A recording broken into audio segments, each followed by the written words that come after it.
Good evening, everybody. This is Clay. We're about to begin the next session of L5R. I have my two samurai, Hida Kenpachi and Miramoto Asuras. They found their warehouse. They have their base of operations to run the city of stories, better known as the City of Lies. The game begins with Kenpachi being stripped of his void, almost being stripped of his soul, and Asuras guiding or instructing Yoko and Lily, his newfound secretary, on what they were to do when this happens. I will open it to scene as Hida is on these knees from the excruciating pain of having his soul almost ripped from him. And we begin. Yeah, Kenpachi has this. He's got like red fox arthritis hands. He's he's clenching over the heart area of his topaz armor, and he's like down on his knees, and he's like letting loose like a really low like like growling sound, and he looks at Asuras and he says, "Oh, it's Void Dragon. He's greedy. He's drinking all my void energy." If I remember correctly, at the same time this was happening to him, I had received a missive that my family was under attack. Is that correct?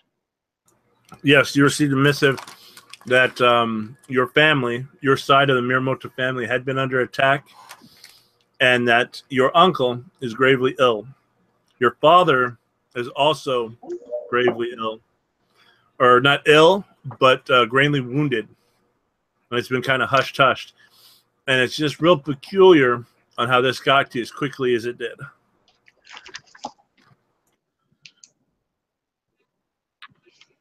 Yeah, so initially my attention had been on that missive, but at the sounds of his distress, I will lower it and move over to him. How is this possible? How is he doing this? I like buckle over to where I'm like leaning on one arm, and I say, "It's hard to explain, but it has something to do with this armor. We're bound somehow."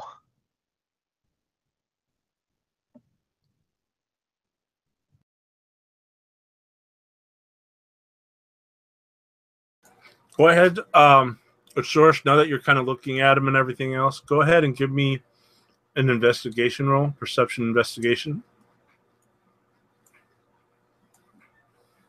Okay, one moment. Investigation. Okay.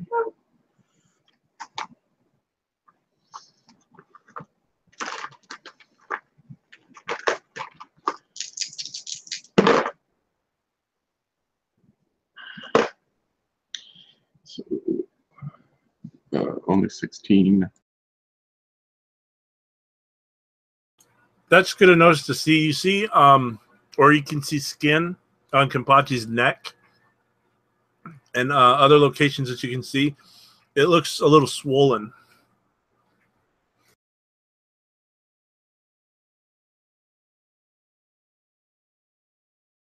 So like the areas that aren't covered by the armor, or just like this area on his neck? Correct. Areas that aren't covered by the armor, that the armor, that you can see openings in his neck, probably his hands, his wrists, when he's not wearing his gloves and full-on armor.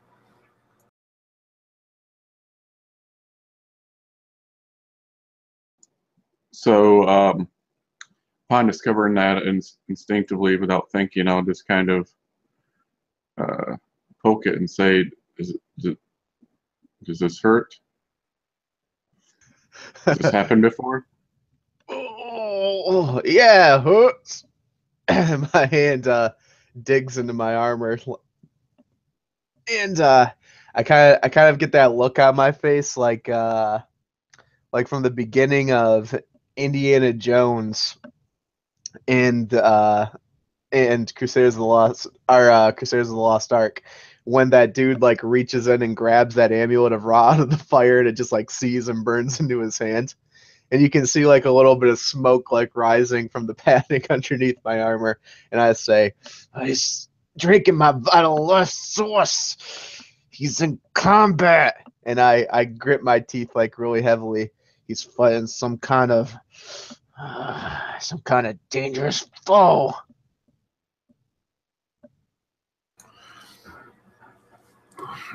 And you notice as he kind of pulls it up a little, like you said, the smoke rises a little bit. And it's got a tinge, not brimstone, not sulfur, but a sweet decaying smell kind of enters.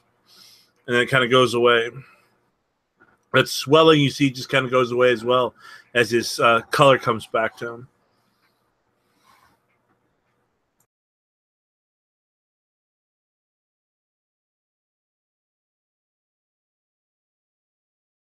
This has happened before then?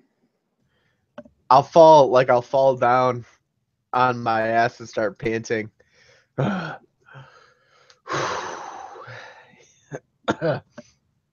Yeah. It's happened before. Last time though, I was on the other side. I think this link thing works both ways. When we were taxed in that battle we had the other day where I rewounded my shoulder, I drew into that other side of the armor, and I was able to draw something from him. But he's never done it to me. Not like this.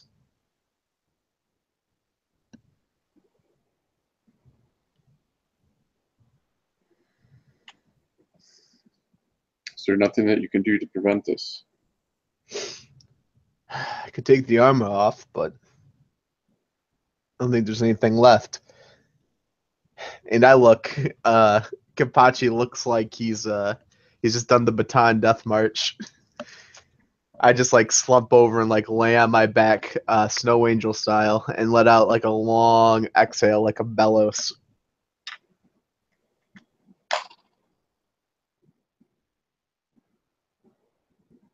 Sure, you know he's kind of dishonored himself in front of you if you acknowledge it. By doing that kind of in front of you, he's kind of, it's not the most honorable thing to do in front of another samurai is to lay down as such. Do you acknowledge it, or do you just kind of ignore it? I will kind of pace away and go back into reading the letter, seeming preoccupied with that as I share its contents with him.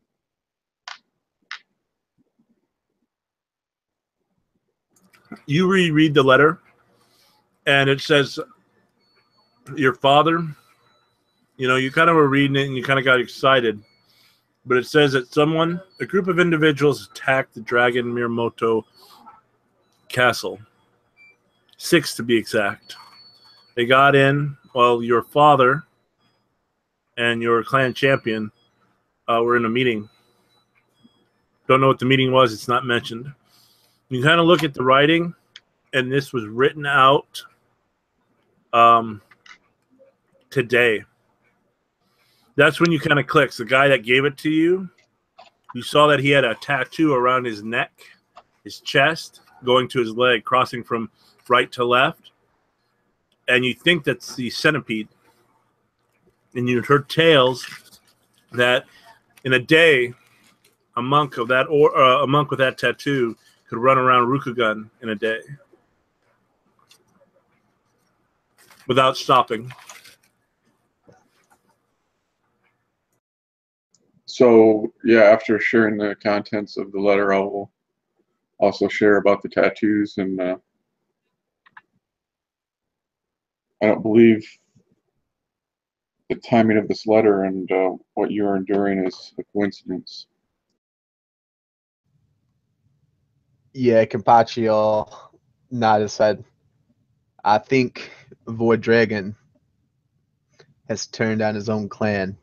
That doesn't surprise me, though, I guess. I knew something was wrong. I've been feeling the taint for a while. When he disappeared and went off into the Shadowlands, I figured. I kind of looked down.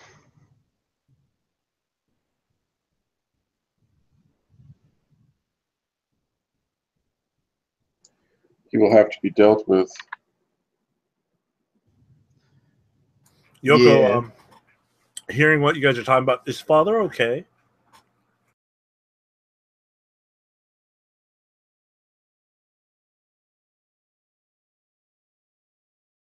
Brother, is father okay? I'll glance over to her, then kind of turn my eyes down as I hand the letter over to her. She starts to read. Let's roll her posure.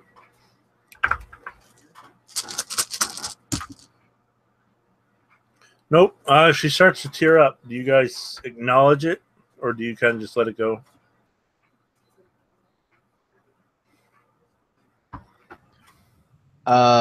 I'm not going to acknowledge it. I'm going to start unstrapping the smoldering armor. Okay. You don't acknowledge it. Good. What about you, Asuris?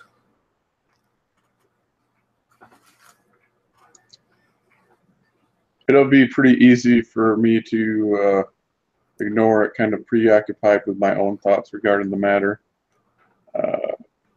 Already Okay. weighing my responsibilities with thoughts of revenge and dealing with the traitor. You see your sister kind of collect herself after a few moments. At this time, Kampachi, how far do you strip down? You go all the way to your under kimono? Yeah, I will. Okay. You feel burn mark, but instead of feeling it like it's where your skin, the armor was touching flesh, you feel it kind of covering your chest a little bit, covering some of your arms a little bit. And as you strip down, you kind of see patterns in between where you can see your flesh. Asuris, it's probably been a good couple of minutes, and your sister's collected herself, and she's walked away. Lily's trying to comfort you. And put your hand on your shoulder and is close by. I will glance down to the hand when she touches me, but I won't say anything for a few minutes. Trying to collect myself and my thoughts. Okay. Kampachi, what are you doing? You've gotten to your under a kimono, weapons off to the side. Once I get that off, I'll stand up and walk over to Asuris and I'll say, something must gave old Void Dragon quite a fight though, for him to draw that deep and all at once. I wonder what beset him. If it was retaliation from the Dragon Clan or something else. I'll raise an eyebrow at that. Something else? Yeah. I don't really know what, but who knows what he's.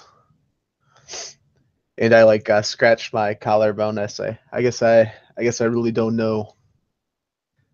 There's too many unknowns in this. However, if he did attack the Dragon Clan, this must have happened afterwards. I don't think there's a lag in the effect. When I drew into that life force before, it seemed like I could feel Void Dragon's heartbeat, and I was sucking the vital energies right out of it, drawing it in like sucking venom from a wound. If he stripped me of all my void, he must have just done it. Whatever's caused them pushed him over the edge. It must have just happened now.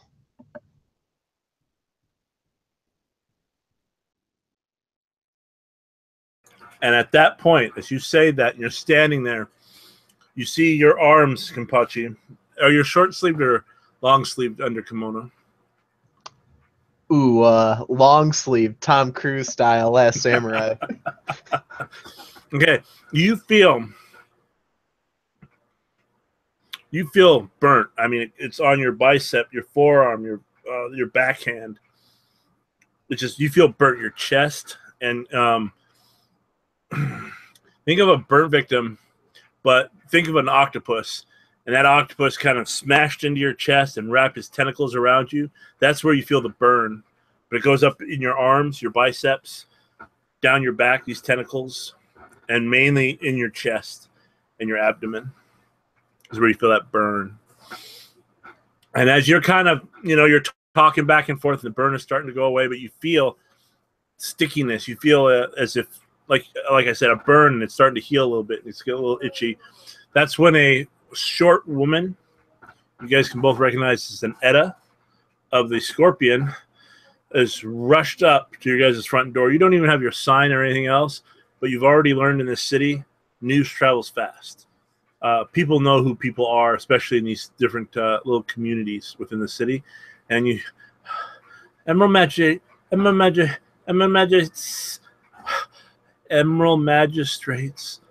please help. And she's breathing hard. She looks at you, and she kind of swoos a little bit, and she sees that you're kind of exposed, kind of in your undergarments there, Kampachi. And she acknowledges it, so she's disarmed herself a little bit. Plus, she's not samurai, but she's kind of staring. I'll stand up in my full glory, and I'll pull up my belt line and say, "What is it? What's wrong?" And as you kind of pull up your belt line and your kimono kind of opens up a little bit in the morning, her eyes kind of widen a little bit. The warehouse watchful.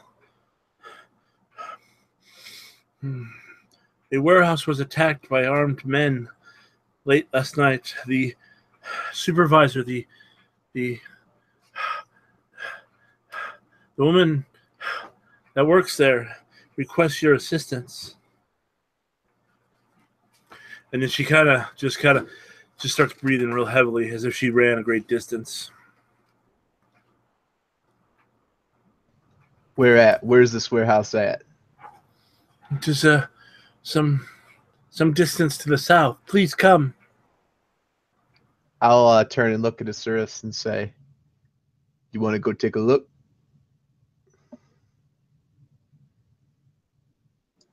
At his question, I'll glance down, taking the letter back. I will fold it up, putting it away, and give a slight nod. Okay. I'm gonna grab my over kimono, and I'll walk over to my belongings and fish something out.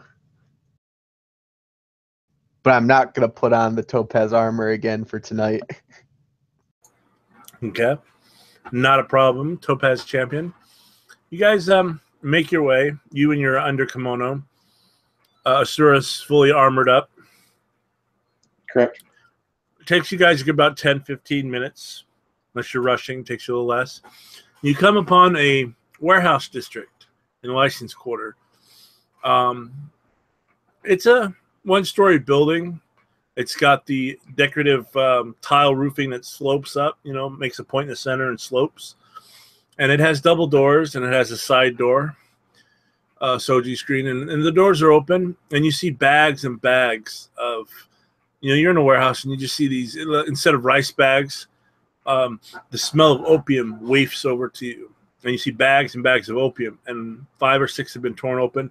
The warehouse itself is in shambles, and you see a decent-looking woman, probably in her late 30s, stumbling over what appears to be open bags of opium and a broken chest. And as she sees you, and she kind of just prostrates herself before you. Emerald Magistrate-sama, I am watchful. I run this warehouse. And before you can even say anything about the smell of opium, she whips out her license, this scroll. It has been marked. It is illegal. It's legal opium. It is for harvest and to store opium poppies for medical purposes. Because there's a lot in here, but again, it's been trashed, cut open, and you see what appears to be probably crates full that have been stolen. Very good, very good. Rise, please, Rise. Tell us what happened.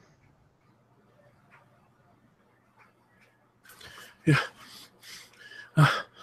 She kind of moves over to you. Last night or this morning, I can't remember. I was compiling the information, documenting what we had done, and 3 men had come in. And she points over towards that Soji screen on the side, the small door that would fit just a human and not carts. It busted through that door. They came and hit me from behind, and when I came to, the place was ransacked. And she looks down at herself, at her disheveled display. I don't know what happened. And she kind of pulls her kimono closer to her body. I'm not sure. One of my guards was knocked out as well. And you hear, Tomo, Tomo. And coming from like the back room, you see this really heavy set. Have you guys seen Nothing But Trouble with Chevy Chase? Oh, yeah. Think of one of the Junkyard Babies, but instead of being white with little orange top, it's almost sumo-like, but still the same, all greased up. And he's wearing his kimono open. He's got his pants on, but that belly just sticking out. Tomo here. They attacked my guard. I'm so scared. What if they come back? Oh shit! So he's like ugly. This is like a repulsive looking motherfucker. Yes. The Kami and the Fortunes were not very nice to him. He's probably got Benton's curse. He's probably got so many of the social disadvantages that it's not even worth some couriers to look into his past. But he is big and he is strong. While Kampachi is speaking with them and listening to the story, I'll be kind of walking around and looking around to see if I can see any signs of what happened that supports what they're saying. Okay, go ahead and give me a search check. It is again interrogation or investigation perception. What are you doing while he does that, Kampachi? I'm going to ask Tomo here how he was caught off guard, and I'm going to be looking for earnesty in his response to make sure he's not somehow involved. He opens his kimono up, displaying his massive chest. He's got the man boobs that look like melons. He's got the protruding belly. He's really sweaty, really stinky. And as he opens it up, on top of his man boobs, you can see what appears to be hooves. Black horse. Man hidden on horse. Horse kick, Tomo. And it's Denon. He's probably crushed probably a rib or two if it got through the fat of the armor of his body. But it looked like it mule kicked him. And he's got dirt on his back. He's got dirt on the back of his head, and he's really sweaty, stinks. Tomo, no remember after. I'll show this man a kindness he's never been shown before. I'll say, oh my, might I take a look at those wounds? He proudly displays them before you. So I'll get close and inspect, and I want to look at the size of the hoof prints, like try to compare them to the bruising, and take a guess if it's a Gaijin pony or a Rokugani pony. Okay, what you need is, let's go lore. We can try lore unless you have a different one. Horse or horse breeder or animals. Unless you can think of another skill you'd like to use. No, that's fine. Okay. My sage will kick in, so it'll be 5K4. I got 22 for my search check. Okay. While you're doing that, Kampachi, we will go to Asuras. Asuras on 22, you're searching around. You notice that the Soji screen, the single door Soji screen, is broken, and it looks like it was haphazardly put back on. You look around, and you see Kampachi looking at Tomo, and you look at Tomo, and that's when you think it wasn't haphazardly. Tomo probably picked it up and crammed it back in because you can't open it. 35. You see that horse tracks. You don't know if they're Rukagani pony but it looks like horse tracks throughout the fresh horse tracks throughout the warehouse. It looks like it has been attacked. Okay. So go ahead, him, I'll move over to Kampachi after I do my look around. Okay. You see, as you're walking over, Kampachi's kind of getting real close, and he's evaluating the damage, and that's when you see the hoof prints on this guy, and it just looks like indents. But he's got huge man boobs, and it looks like half the melons of his man boobs have been kind of caved in on the top.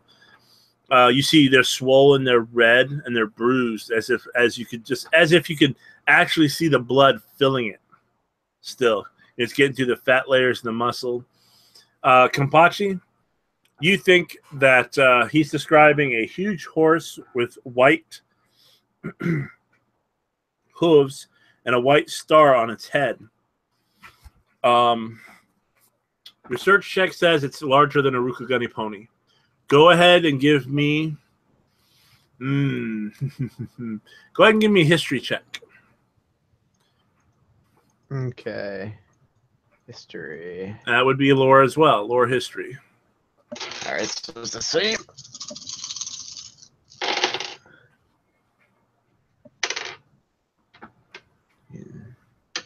Yeah. 28. Almost. What it comes down to as he's describing this and you're looking at the hoof prints, you think this is a unicorn horse that kicked this man. Can I use luck and re-roll it? Yes, you can.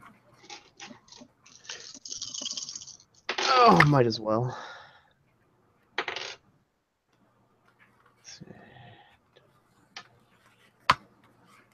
All right, that one's better. 32. Okay. Again, you can't place it. You know that the star white on the face of the horse is a marking that, like a brand, but you can't place it. Do I think though that in general, like the stock of the horse, that's like a battle maiden horse, or something of that caliber? You think it's less? It's been bred with probably pony blood, but it's probably got more. It's probably got more unicorn horse in it than it's got pony nowadays. I gotcha. So this is better than a typical horse, but this isn't like, I don't think it's like a full-bred Gaijin horse. Nope.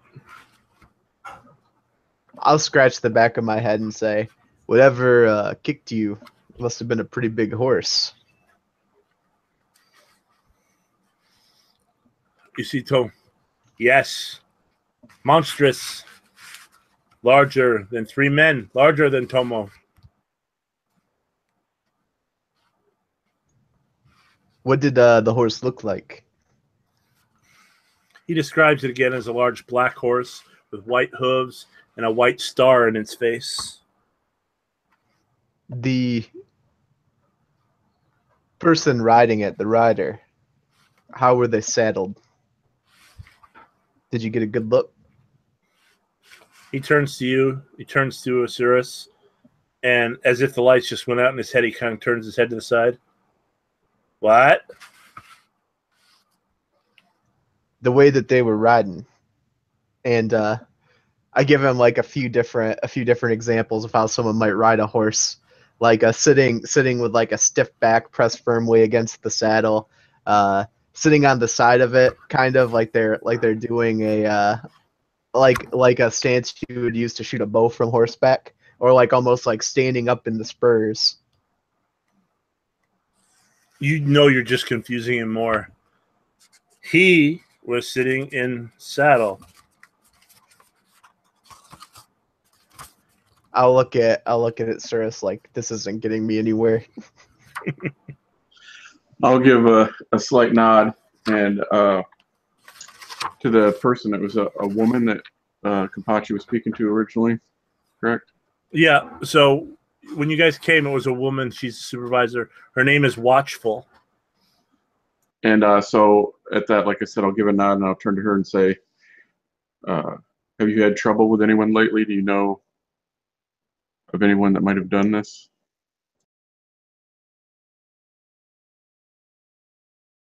No, not sure. Did not get a very good look at them. Only Tomo got a good look. And they must have been on horses or ponies. Look at my shop. And she kind of expresses it out. And again, you're taking in what you saw earlier. These men are probably all were on horseback when they came in. Attacked Tomo, attacked her. I do not know who they are. I'm not sure. And you see that as you're looking around, you get the smell of blood and stuff. And you're looking around. You too, Kampachi, you get the smell of blood. And as you guys are coming around these different piles, they're stacked neatly brick-like. You see 2 corpses as you follow your nose. They have a bunch of slash marks.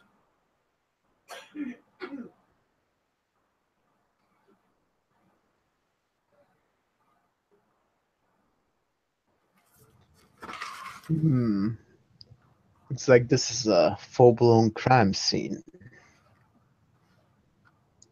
You know who these people are?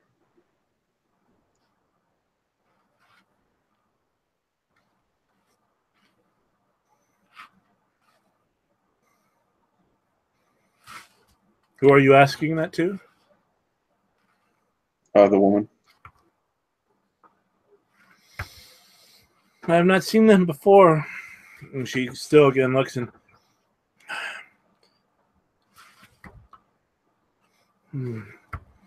I have not seen them before. What do the slash marks on these bodies, do they look like something I think would be inflicted in a conventional warfare, or does it look like something I would attribute to the ninja? Give me a medicine check, intelligence medicine. Your sage will not apply to this. That's all right. I've got a decent medicine score too. Okay. Actually, I'll give you your sage on this. I'll give you your sage. Excuse me. Ooh, that's a double explosion. 44. Okay, what you kind of pick. Damn, you're like the good doctor. You're kind of just seeing it in your mind's eye and breaking it down. But these men were cut down from a high vantage point, which is consistent with being struck down from mounted attackers. If they were using sabers like your own, the wounds would be larger, but you think they were using either katana or maybe naginata or something similar. And one of them was cut down from behind. Ooh.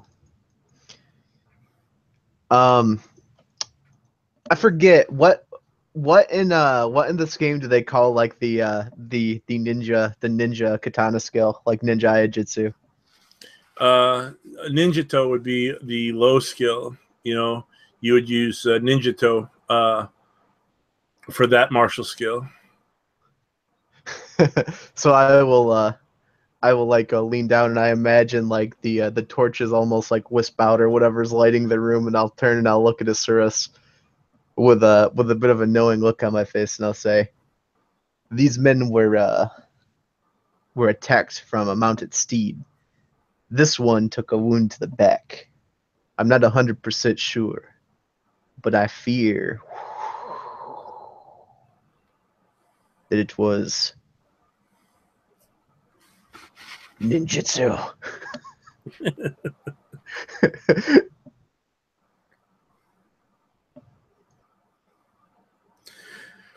And as you're piecing it together, and you guys kind of talking amongst yourselves, Asuras, go ahead and give me a go ahead and give me a an intelligence check, or just a raw, which will explode, or I'll let you use meditation if you have it. kind of your something as you guys are talking, you're looking, your mind is just clicking. You know, you're opening your mind, clearing your mind to kind of remember something. Yes, meditation actually is something I'm pretty good at.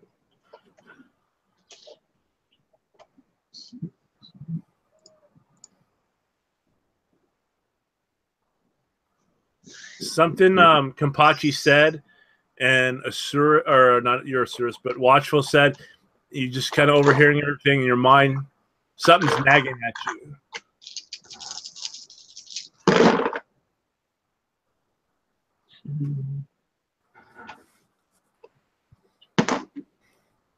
So, give me 4 slots.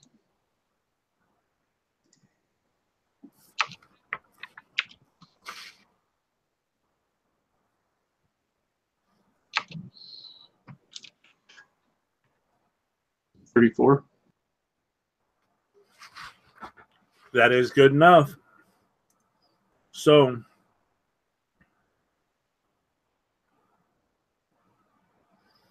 you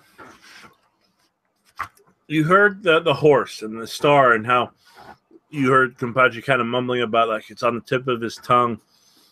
You remember when you first started to meet with Lily at the whorehouse, and you guys have talked during your conversations, they brought up, because you've learned, you know, you're a magistrate now, you're an emerald magistrate, so you've learned how to kind of interrogate without interrogating and talk, and your pillow talk revolved around a man by the name of Bayushi Otado. He is the son of the governess. He has a horse that he got as a gift from the unicorn early on, when he became a man after his Shimpaku.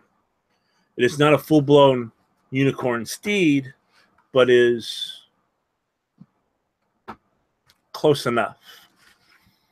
And that's when you look over and you're remembering, you know, Tomo's conversation of what he described the man like. He's kind of big and burly, fully armored. You've heard rumors again from Lily. So you think that the man might be the governess's son, or someone that used his horse, and he would be responsible. Or it could be a clever ruse. Right. What was the name again? Bayushi what? Bayushi Otado. Otado. Okay. So I will kind of step away from the others and motion Kampachi over. Yeah, Okay. Kampachi will walk over with a very noir look on his face that's reflective and says that his mind is dancing with the wild fables of the ninja.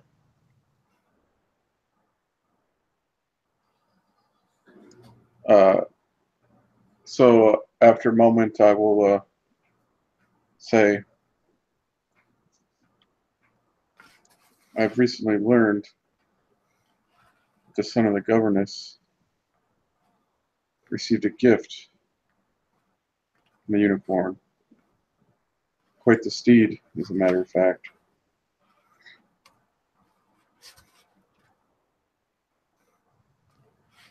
He'll nod his head and say, "Yeah, sometimes the unicorn will gift one of their lower horses to someone outside the clan."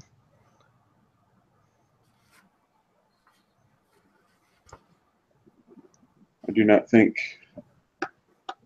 that it is a coincidence, though it seems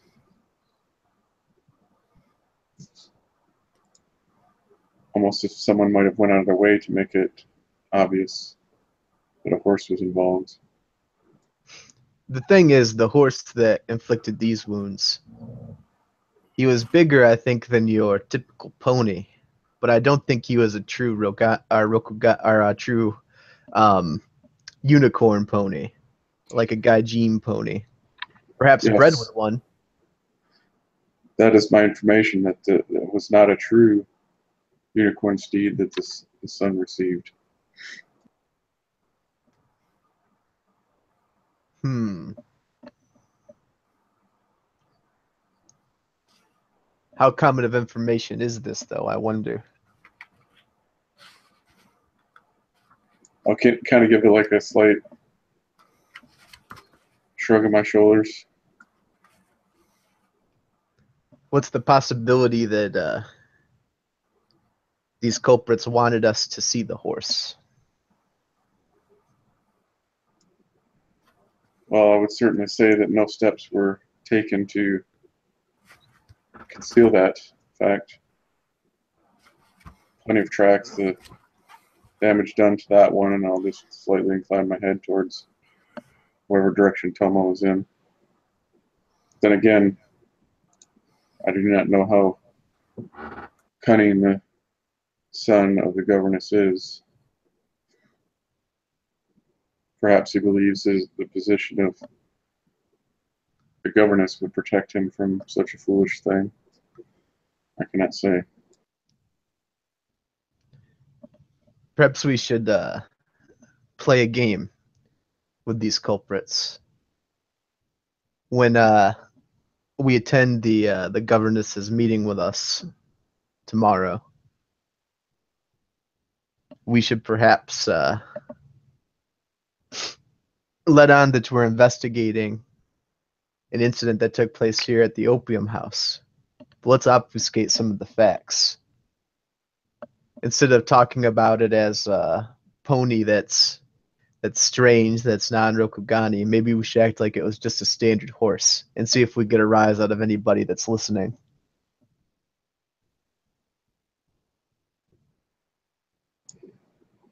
It seems like a good course.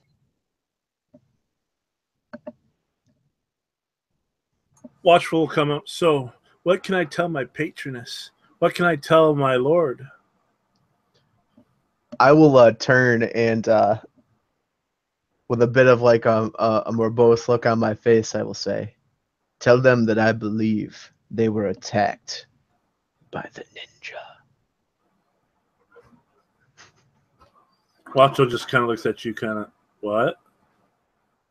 The ninja? And then I'll smile and I'll say, no, I'm actually not quite sure. We have a bit of a lead, but you're going to have to keep it quiet for now. All will be revealed soon, though. I have a feeling this will work itself out. Thank you so much. I will tell my patroness, Sariku, Soshi Sariku, that her business is being looked after by the magistrates. I'll nod and I'll say, yes, me and my compatriot have something to follow up on. We'll be back in touch with you soon. Thank you. My mistress had thought that since she's in the opium, that it could be a rival that had come and tried to do something to her. But please, thank you so much. And she kind of pushes you along.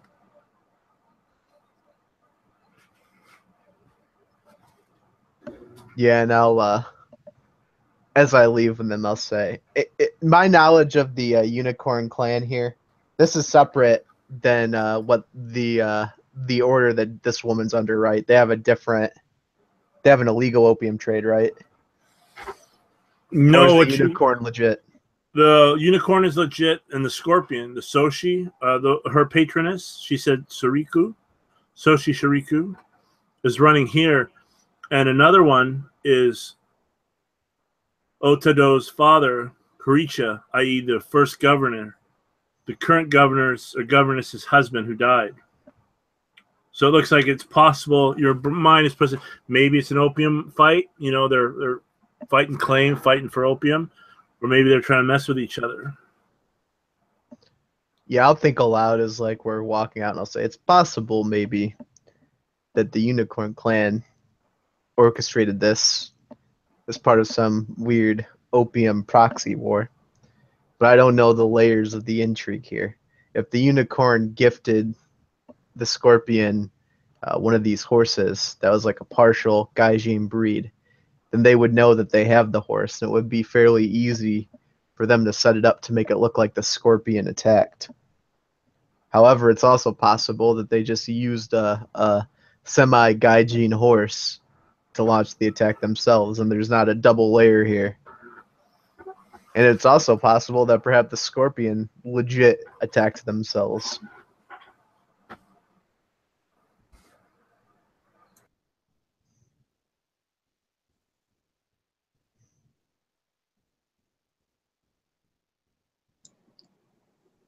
Zerus will kind of shake his head and say, too many possibilities at the moment. Where are you guys headed as you were leaving Watchful's warehouse?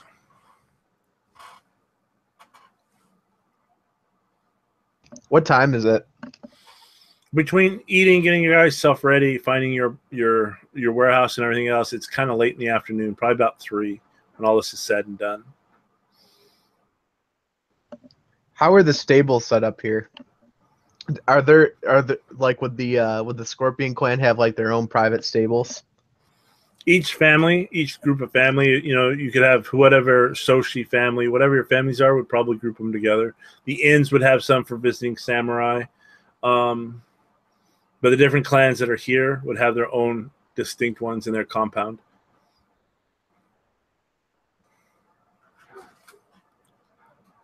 I didn't think to ask before, was there any like distinctive markings or any kind of heraldry or anything familiar or similar about the clothes that it was? I assume it's 2 men, the bodies that we found. No, they were playing. Looks like they were Edda or Heman. Heman are slightly above Edda, but they're not samurai. Their caste is below, and they were just dressed in gray, brown, black robes. Just common everyday undergarments and common robes. Okay, and if I remember correctly, the woman said she didn't recognize them or know them, so no, they weren't like employees of, they belong at the warehouse. No, they weren't wearing. It possibly could be, muscle or laborers, but she told you that she did know them, and she would know the employees for her mistress. So I will bring this up as we're walking and say, and I will purposely avoid the whole mention of ninja, but I'll say those bodies that were slain, the woman is not aware of them, so how did they come to be there? And if they were among the attackers, who would have slain them?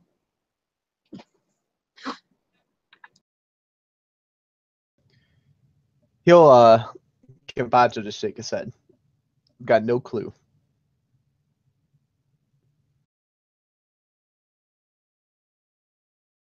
So where are you guys headed as you're discussing this?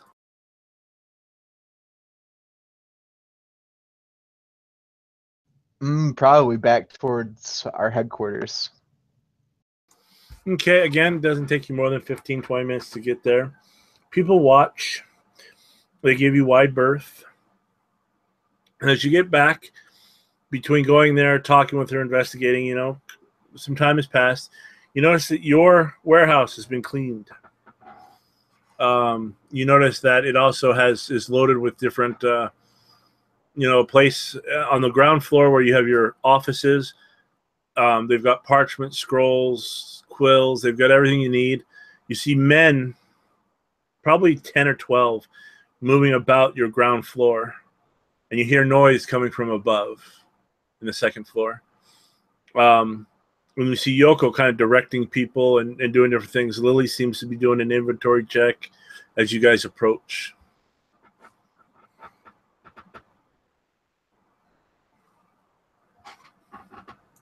Maybe we could ascertain the identity of those 2 dead men. It probably will take a little bit of an investigation, though. Might be something we want to launch tomorrow after our meeting with the governess. Agreed. I would like to see the current business done, and then he'll lower his voice, saying, "We need to discuss Void Dragon." Right. And I'll novel some more and say, could be possible that there were 2 wolves in the hen house last night. Wouldn't that be something? If both the scorpion showed up and the unicorn showed up at the same time, both looking to sabotage that opium situation, and there was a conflict. And then you can see me getting a little bit wistful, and in my eyes, you can see like Boondock Saints. There was a firefight. And some of the workers seem to stop as you're getting excited. Normally, you'd be stout and stuff from most samurai, and they watch. And then you catch yourself, and as you're doing that, one of the men will kind of break away. He's clean but dirty from working so hard, and he holds up a scroll. My lords, these were delivered while you were away. And he holds up 2 scrolls. He gives one to each of you. Yeah, I'll take mine. Thank you. Yours has the Mon of the unicorn. Asuras, yours has the Mon of the scorpion. I will grab my Fu Manchu and wisp it back over my shoulder and turn and like walk briskly over to a chair and sit down and open it. As you open the unicorn, it says, greeting magistrates. Thank you for accepting our invitation to dinner tonight. The cuisine, and it gives a list of different foods that it'll be having, all stuff that you like. Even some of your favorite items there, Kampachi. Entertainment, it just gives you the itinerary of tonight. And that's when it clicks. You never gave your reply to either. So it seems that they're assuming you're showing. I will roll it up and clasp it down the table. Well, they should not assume, because that makes an ass of both of us. And it's kind of a trap. I'll look at this first and I'll say, looks like they think we're going to be attaining, or they think that we're going to be attending this unicorn soiree as well. Asuras, as you're kind of opened it and he's kind of said that, you're scanning over and you get the same thing. Thank you for accepting our invitation. Tonight's courses of dinner, and it gives a list of specific lists. Your favorites are there. Hida's favorites are there. But this one is more elegantly drawn, more sweetly written, and you feel more of a need to accept this, that you'll get a bigger bang for your buck by going to this one. Entertainment will be provided by, you've never heard of it, but Lily, as you guys, again, Pello Talk, you think she's a famous geisha in the city. You just can't, for some reason, it's just not clicking. And we look forward to seeing you. And you know that a secondary or intermediary wrote this, but it's signed by the governess, Hayabu. Hayabu. There you go, Hayabu.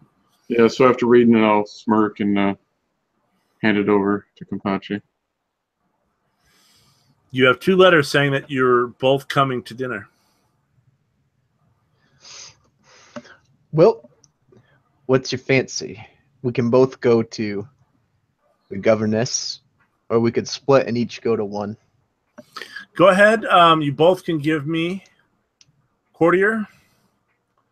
And if you have courtier awareness, and if you have the emphasis manipulation, you can use it.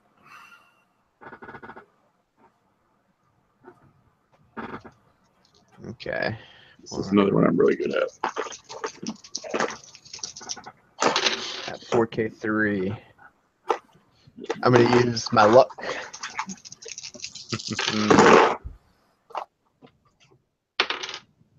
So I'm keeping. All right, I got 27. Okay, that's good. We'll wait for Dennis, and we'll go from there.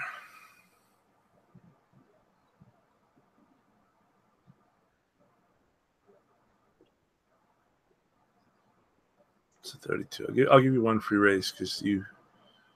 Okay. What you got, Dennis? Second. The dices.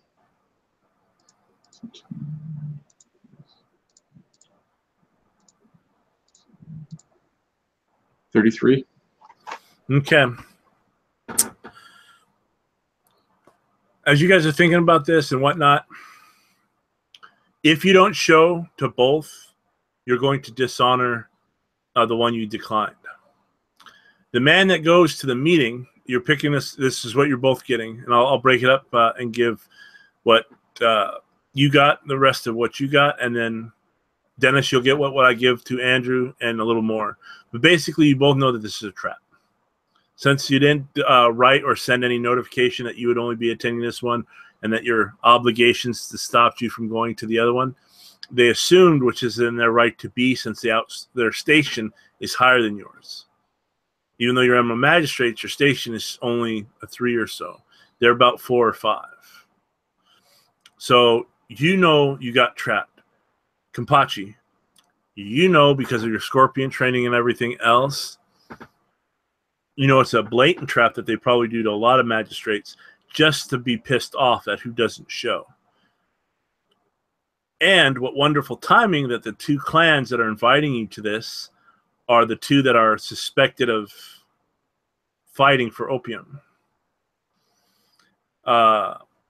Asuras, your bit is if you don't go to both, you dishonor, but you also dishonor your father's name. And after getting that massive that your father had been cut down and you don't know if he's living or dead, he's been injured, highly injured, along with the clan champion. They don't say anything more because just in case someone gets a hold of these letters and they can decipher it. Remember, it's in Dragon Cipher that you got, and you were able to break it down. It's not very hard because of your studies. And that's what you guys have. So basically, you're a rat caught between the rock and a hard place, between the viper and the mongoose, between a scorpion and the river. I'll lay down the invitation on the table and get a slightly sinister look on my face, and I'll say, option 3, Asuras. We decline both.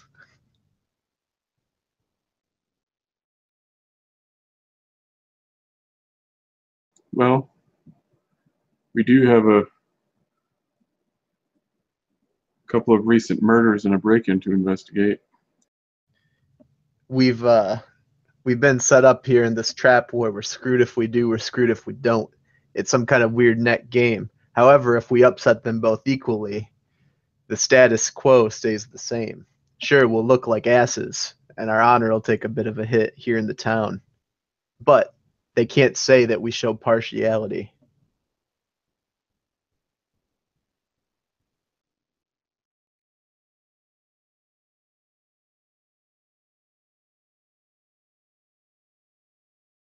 Perhaps it is time that we play by our own rules rather than theirs.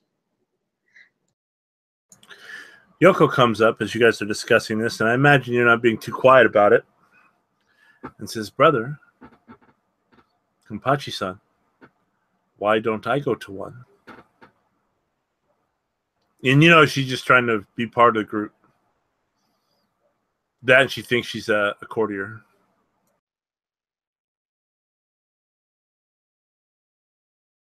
I could fill out the governess or the unicorn, and no honor would be lost. A representative of your staff would be there. No honor would be lost, but the game would still be played. Whatever one we send you to, they'll take that as our second. Of course. And she kind of bows and goes back. Hey, you, carry that over there. And she's pointing to another direction with their, looks like they're bringing straw mats up to the second floor.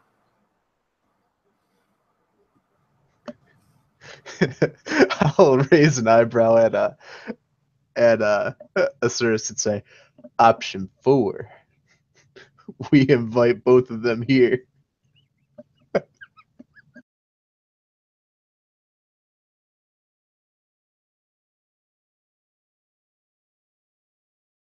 You both know you've got about 3 hours before you decide what you do.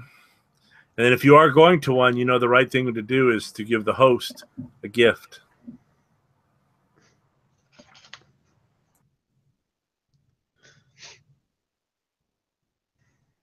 Well, I look at it first, I'll say, what's your fancy? My gut instinct here is one of two choices.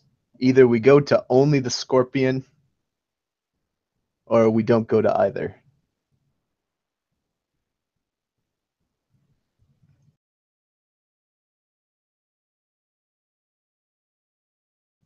I don't think it would be a good idea, though, to go to the Unicorn. In fact, my own suggestion would be we might want to just step this one out.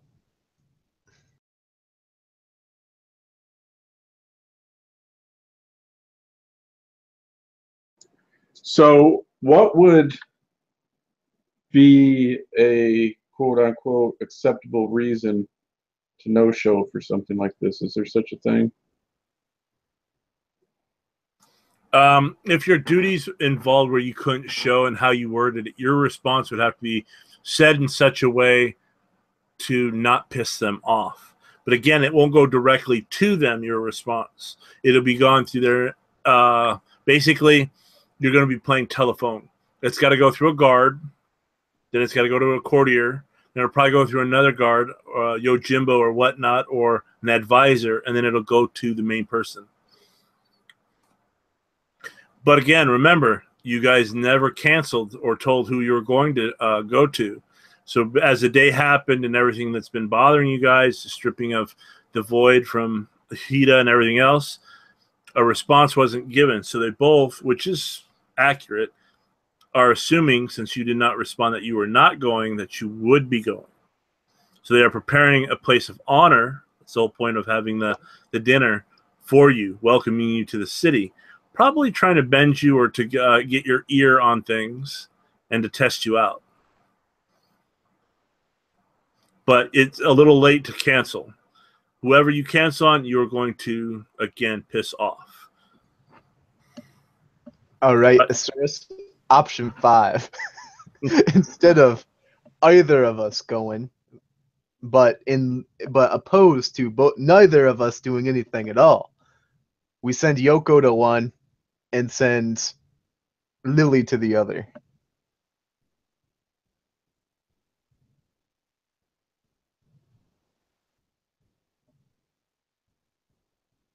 That way, it's sending second string to both.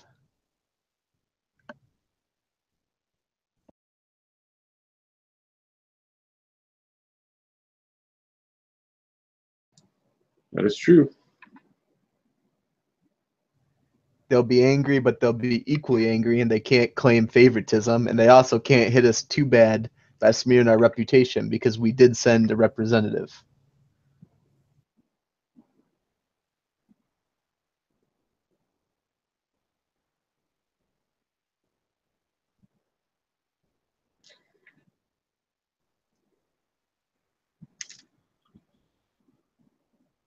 Agreed.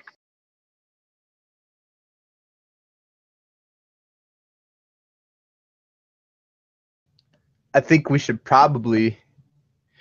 Ooh, actually, I'm not so sure on this one.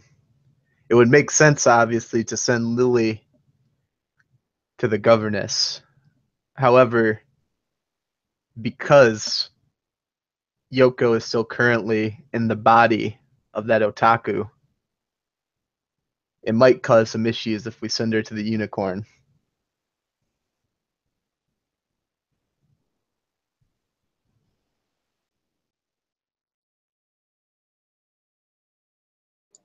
I'll give a slight smirk and say, or option 10 is each of us could go to one with one of them accompanying us.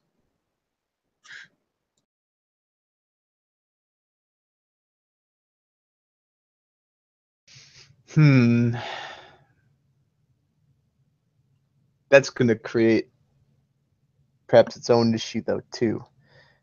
Who's going to go to which? if we were to do that.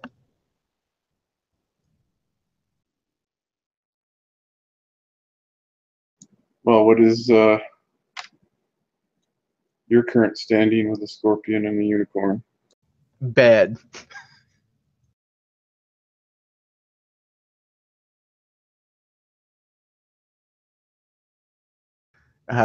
He scratches the back of his neck and he goes, I'm not really sure what's worse, to be honest with you.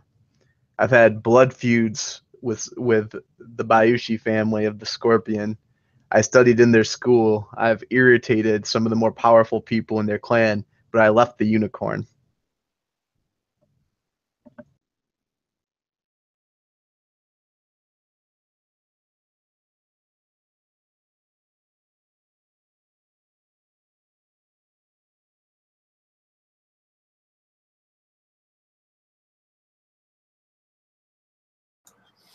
As you guys are still discussing this, you do notice more men are coming. Some women are coming in with flowers, some vases, and different things. It looks like your offices are being spruced up. There's also a cage or a group of cages being set up as well.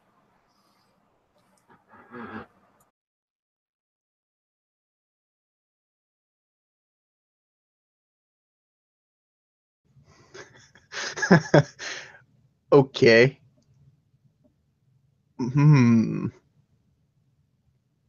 Are you okay with just picking a side?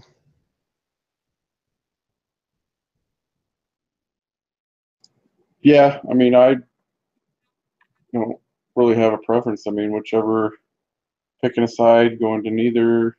I mean,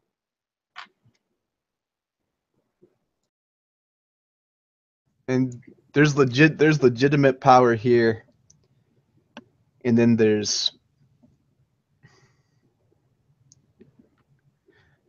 and he stops and he kind of like looks off. In my mind, there's a hierarchy. The governess is by far the most important. The unicorn below that. We could just blow the unicorn off and completely humiliate them and not apologize for it. It'd be cruel.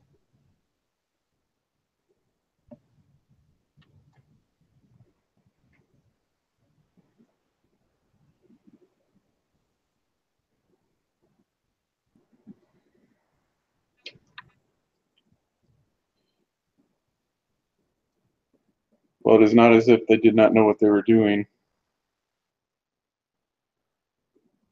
inviting us at the same time.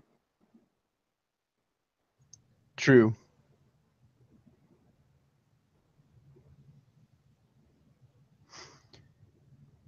And no matter what we do here, we're going to make somebody angry. So we probably should make somebody angry from a position of power. Go see the governess and let the unicorn know that we're not interested in dealing with their political shenanigans and that we're the law.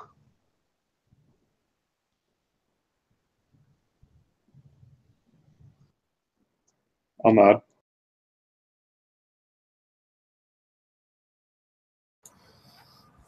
Well, again, you guys have been speaking for a while, and then when there's an opportunity to interrupt, Yoko is there.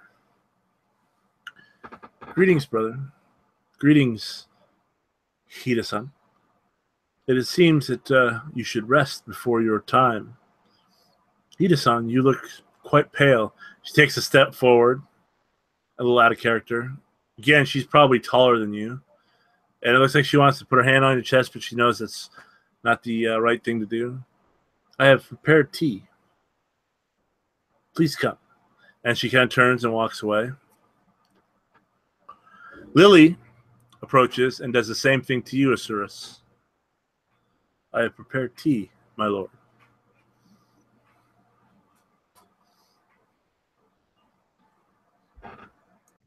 Yep, I'll say, okay, so I guess Scorpion it is. I'll go have some tea.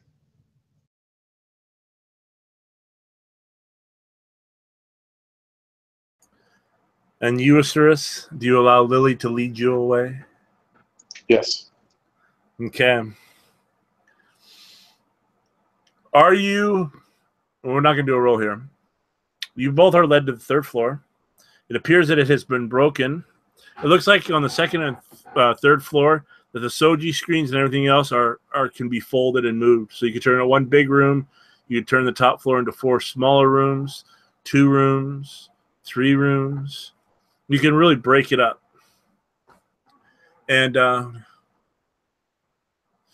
it looks like it was been made into 4 smaller rooms, probably 12 by 12 size. And you're led up. And you're moved into your room, which you've never seen, but apparently it has been fully furnished now. Asuris, Kenpachi. It's fully serviced with your needs unless there's other things. In each of your rooms, you've got some studying material that it looks like there's probably 30 scrolls. And this looks like the work that your predecessor has done, but it looks like it was copied. Asuris, you know that Yoko probably did it with magic, so that you'd both have the same materials. In your room, Kenpachi, a tea ceremony has been set up. The bowls, the mixing glasses, the bamboo utensils, the whole thing has been set up. It's very Karate Kid Part 2. Surus, in your room, same thing. But in your room, it's got a sleazier atmosphere. Not sleazy as in, oh, I don't want to be here, but more hooker than geisha. And she leads you to sit down before your pose. Again, this tea ceremony is there. What is your attitude towards Lily?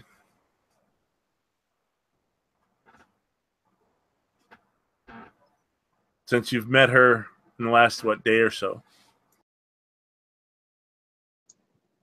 Well, obviously, I enjoy her company.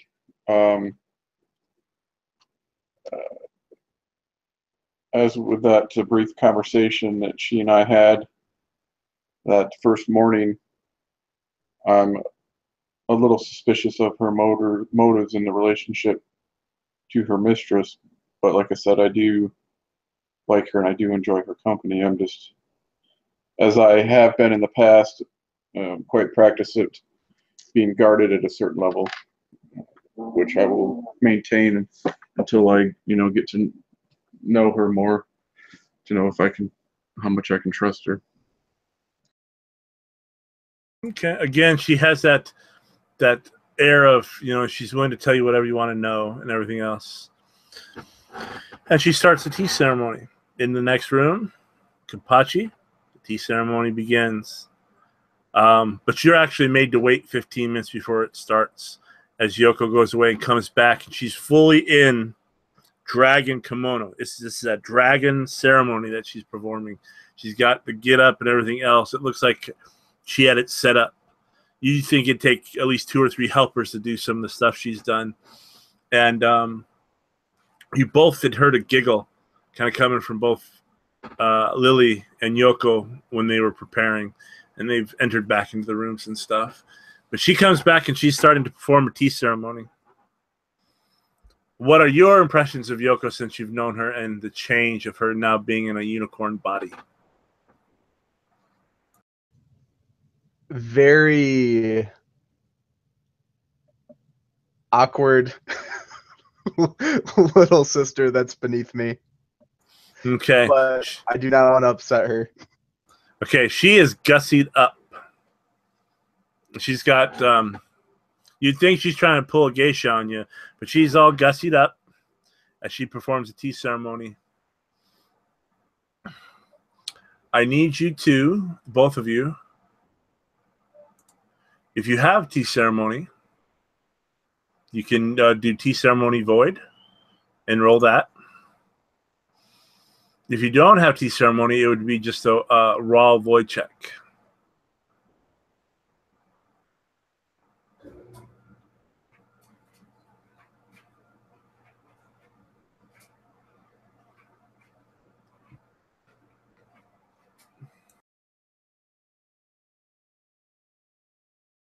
$14. Okay. You can get 1 void back if you like, if you don't have. If you have full void, you can get one temporary void point to use within the next 5 hours. It's just floating there. You're a little extra pep in your step.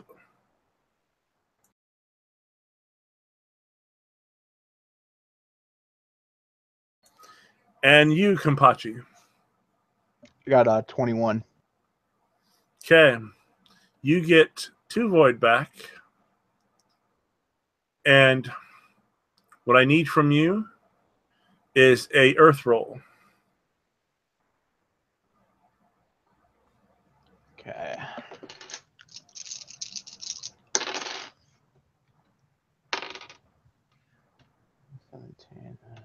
Uh, 27. Okay. Do you wish to spend luck or no? No. Okay. Kampachi, you take the tea in, you sip on it, you feel your innerness, your being warming up. You feel that emptiness you've been suffering all day filling. And as it comes to a glass, just think of a glass in your mind's eye filling up. And right before it just spills out of the glass, you pass out. I'll get back to you. Asuras, that void fills you. Are you filled extra, or are you filled? You've got a void returned to you. You're back to normal. Extra. Okay, you've extra. Your senses are heightened. If it resolves around until you expend it, you feel as if your senses are heightened, almost like you're high. Just nice. Smells are cleaner, crisper. Your sight is focused. And your hearing, you can hear the wings of butterflies if you so chose. And Lily looks really good in front of you, almost too good. And she's doing her thing. But again, she's applying more lust than desire. And what I need from you is, thank you.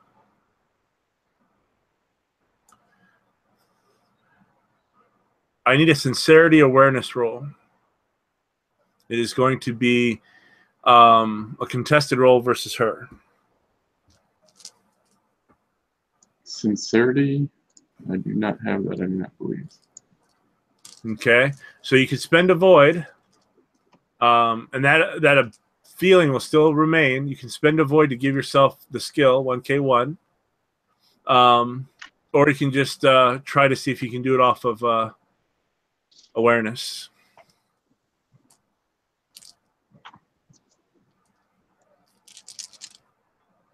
I'll go ahead and spend the void. Okay. So, okay.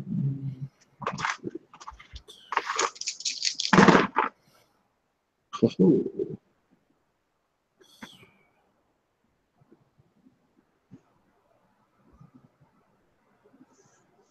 So with that, so that would be I get to keep 1 plus my awareness, right? Correct.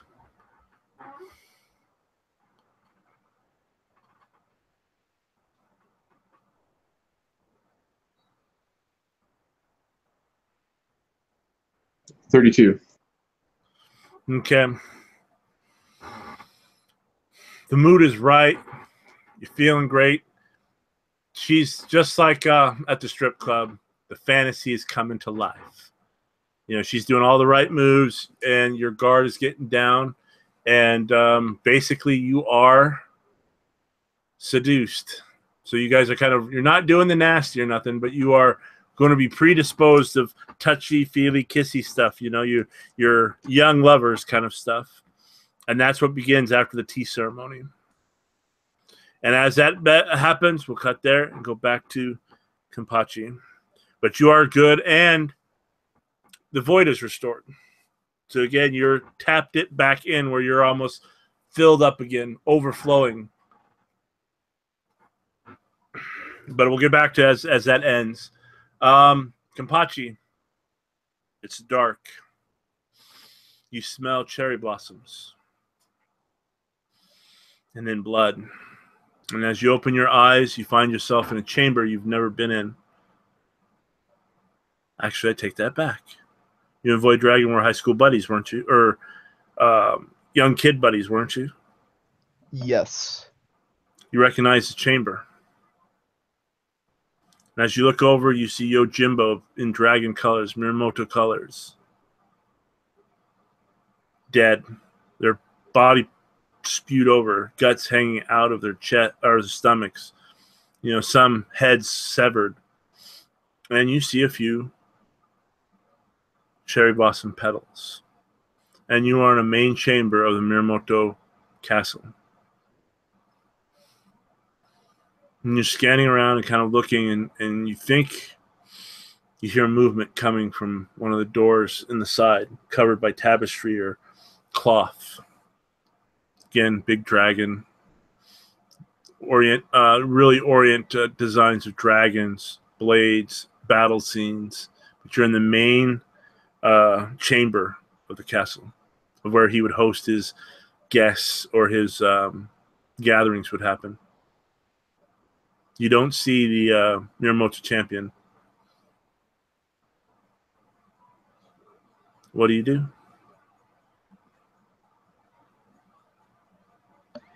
How am I dressed in this alternate reality? You look down, you're wearing dragon colors. You look down again and you're wearing demonic armor that you recognize. Do I feel like I have motor control? Like, is this like becoming John Malkovich right now? Kinda. And as you're thinking about moving, can I move myself? Your body moves. You start going towards the area where you hear noise. In your hands, you feel the hilts of swords.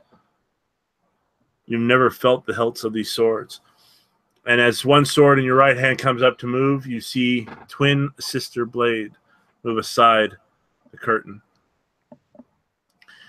And as you enter this room, you see it is probably a waiting room before you go to court, but it's probably where their family would wait, you know, to kind of listen in and be part of this conversation, but not actually in the room listening in. And you see a small boy, and he's crying there. And you see his mom has been cut down. And it looks like another guardsman has been cut down in this chamber. Blood is everywhere. And you see some cherry blossom petals. And as the boy looks up at you, just like Darth Vader when he takes over the temple, you just cut him down.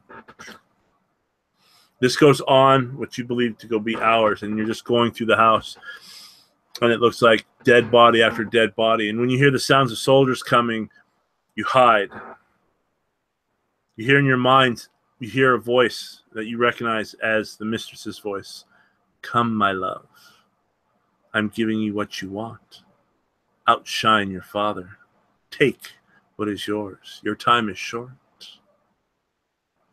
Again, the smell enters your nose, and that's when you know you can feel you're trapped in your own body kind of feel, but your mind is two minds. You're sharing thoughts with Void Dragon and the lustful images of the mistress and him.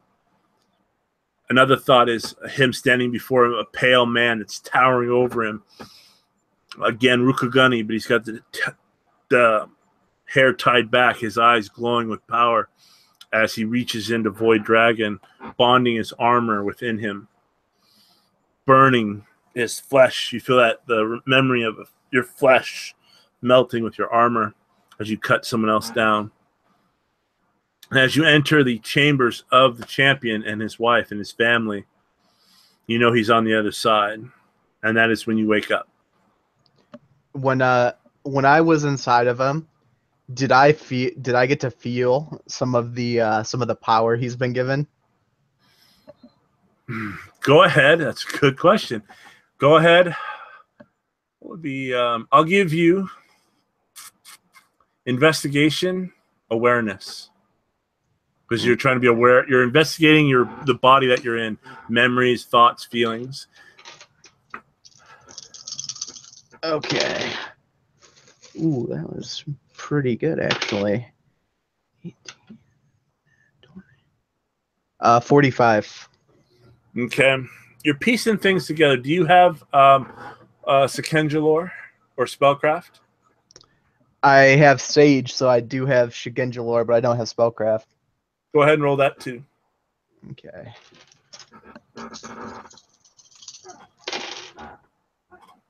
I'm going to use my last luck point. Okay.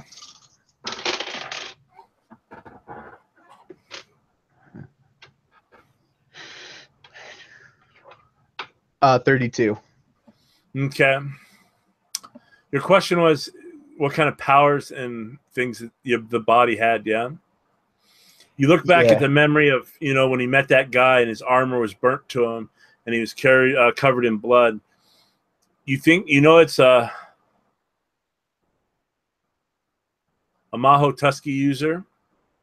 You think that he almost had the power of a Karmi or a fortune as this was happening. You're like thinking for something comes in like Jinkako, Hell, and this could be Fu Lin, but Fu Lin wouldn't be on the mortal plane.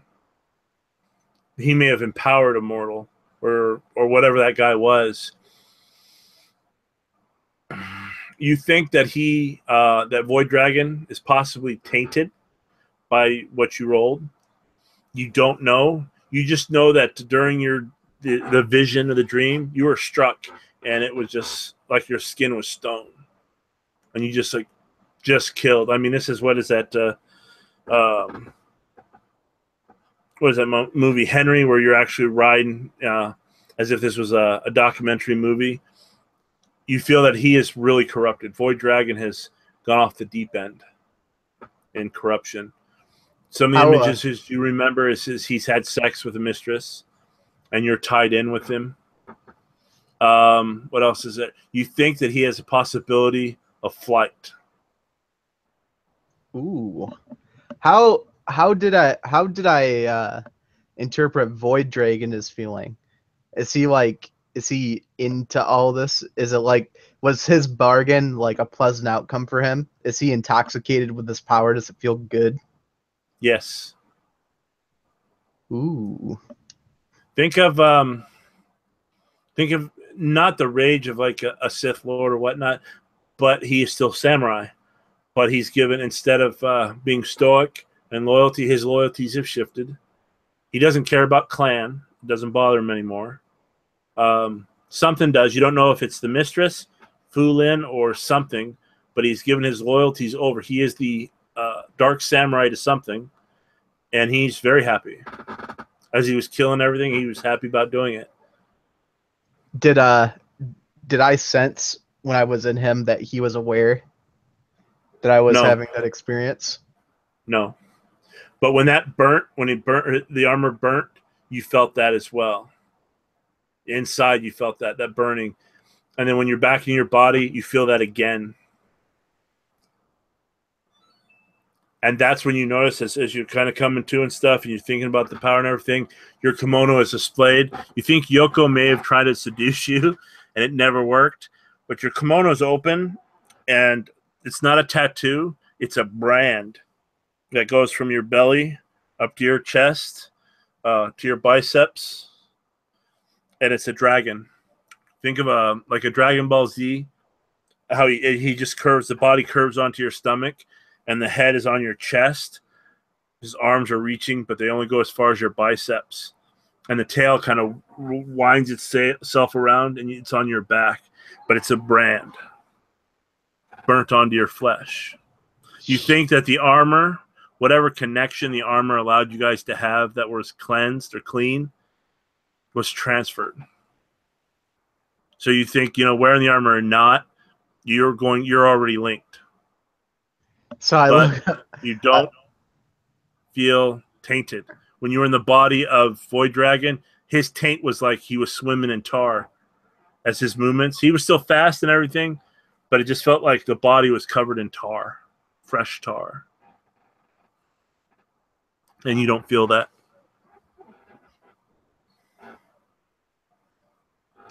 When I was in Void Dragon's body and I was feeling out his capabilities and all this stuff, did I get a sense for how much void he has, what his void capacity is? Void Dragon's void is 5. Okay. and you think you think that he is able to access more than one point. Mechanically, you think he can access more than one around. Normally, Right. you can only spend one around, but when he drained you, he drained all of you. So you think whatever powers he's invested with, he got more out of the bargain, but he's lost his soul. His honor's gone. I will, when I come back to, I'm just going to feign that I'm still out and just lay there for a little bit and think. Yoko's kind of, oh, I hope I didn't poison him. And she says that out loud because, again, she's trying to seduce you. And she's like, do I tell my brother? No, that's a bad idea. And you hear her talking to herself until you either going to acknowledge, is he dead? Fuck, do I got to talk to his family? Actually, after a little bit of me just laying there and she's saying that stuff, I'm going to twitch and act like I'm spasming. Asuris, you're just getting into the mood. I mean, let's say you've been dreaming for a while. You're getting on to where it's time to do the thing, and you hear, ah! Your sister screaming, coming from Kampachi's room. So, probably naked, or at least just down to my under things. I'll grab my blades and go running in. Okay. Okay, Andrew, I'll let you describe this. Remember, she was trying to subdue you or seduce you, and she's not good at it. Go ahead and describe the scene that he walks in on. The only thing is Yoko is screaming at the top of her lungs. I'm just going to keep gyrating. So, sir, as you walk in and you see his kimono's open, he's got his cloth diaper on, covering him up and everything. Yoko, it looks the same scene as yours, but it's like a child that she's trying to seduce him, but his hips are gyrating and then she's screaming. So basically, I'm thinking like, someone's under attack. So I go running in, maybe even because I imagine the door, you said it was more like a screen, right? Yeah, it slides to the left or right. Your Soji. Yeah, basically, I'm gonna just kind of either kick or slice through it, and like I said, I'm probably down to my underclothes, and I'll kind of skid to a halt when I see the scene. My first instinct is to lift my left hand, holding one of my blades over my eyes. I turn away and I say, "What?" I'm utterly confused by the sight of, the obvious, even though maybe perhaps amateur attempt of my sister and the prone gyrating form of the nearly naked Kenpachi. Yoko just starts screaming like you're a monster. Get out! Get out! No! And she wraps herself up. Kenpachi is still gyrating on the ground, and he is covered in sweat. Covered in sweat. And Yoko, we'll discuss this later. I'll just say we'll discuss this later, and I can take it to who I'm saying that to, and I'm going to turn and walk out. What are you doing, Kenpachi, when you hear and see this through your veiled, covered eyes? I'm going to keep gyrating like I'm poisoned. Okay. Okay. You see Asuris has walked away, and you see Yoko. You hear Yoko, unless you open your eyes more. Okay, I know how to do this. I know how to do this. And she rolls over again. She's not caring about her decency, and she grabs her scroll case. Okay, we're gonna do this. And she just starts chanting and mumbling. It looks like she's writing some calligraphy down. And she's about to cast a spell on you. Okay, that one's not good. Water karma. Yeah, water karma. That works. Oh, but I'm deficient in that. And she's talking to herself. Think of was that Daphne from Scooby-Doo? She's brilliant, but she's okay. I got to do this. Okay, I got to ask for protection. And she starts to pray. This is like there was this time, Clay, in I think it was when I was in high school, where I tried to fake illness, and I went to the doctor and pretended to be sick, and I got given a whole bunch of shots. It was Where like, it's like it ended up not being worth it at all. it was like medical. It was medical chicken. It was like I knew I had it didn't have anything wrong with me. The doctor's like, I'm gonna give you this shot and this shot and this shot. I was like, oh, do I fess up to it or and like get the bluff called on me, or do I take the shots, which might have an adverse effect? This is that day all over again. And she's starting it. She's starting to and she starts to speak to the commune. You can't understand the language she's speaking. What are you gonna do?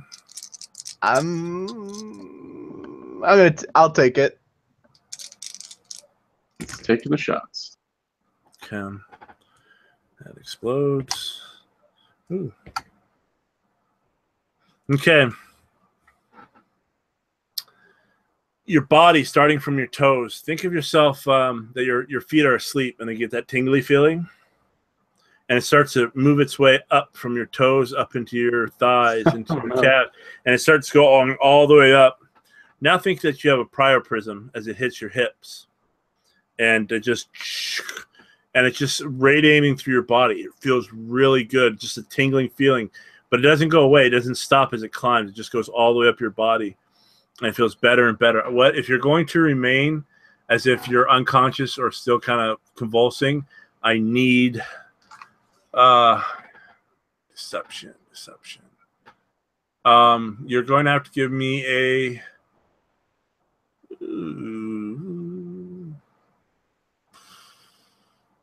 deception. Sincerity awareness roll. Deceit is what you're rolling with.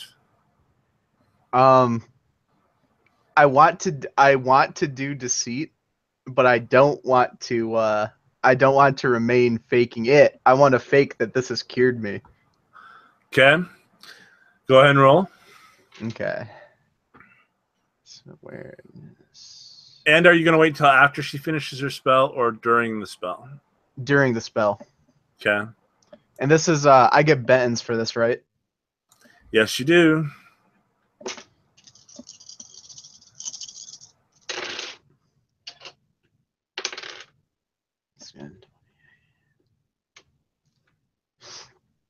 Okay, 37. Okay. You succeed in what you're doing. What is it that you would like to do? Again, you feel that feeling. It's now into your chest. And you just feel, ooh, this feels really good. You know, as it's making its way up into your head. So I'm gyrating. Like you could almost imagine foam coming out of my mouth. And then I lock up tight. And I'll flop a couple times. And then I'll go completely still. I'll let out like a moan, like I'm like I'm dying, like it's a death rattle. And then after a couple of seconds, my eyes will open and I'll spring forward in like a cold sweat. Just stop. Kampachi, son? And I'll act like my hand's going for a weapon, and I'll like spin around, like looking at the door, like try to figure out where I am. She kind of freaks out a little bit, but she's not screaming anymore. Wait, what? No, stay back. Wait. And I start breathing heavy, and then I'll let it slowly die down to say, "Where am I?" You're at your place, the warehouse that you and my brother have secured. Yeah, don't forget, when you look at the door, you see that it's been like destroyed. No. Yeah, it's destroyed. Cut it down. No, I'm not here. I was in the Dragonland. No, you've been here the whole time. After drinking and restoring some of your chi, your void, you passed out. No. And I'll like turn around and pace around a bit, and I'll say, I was at Miramoto's. I saw it. I saw all of it. I saw it. What do you mean? I saw him butchering his family.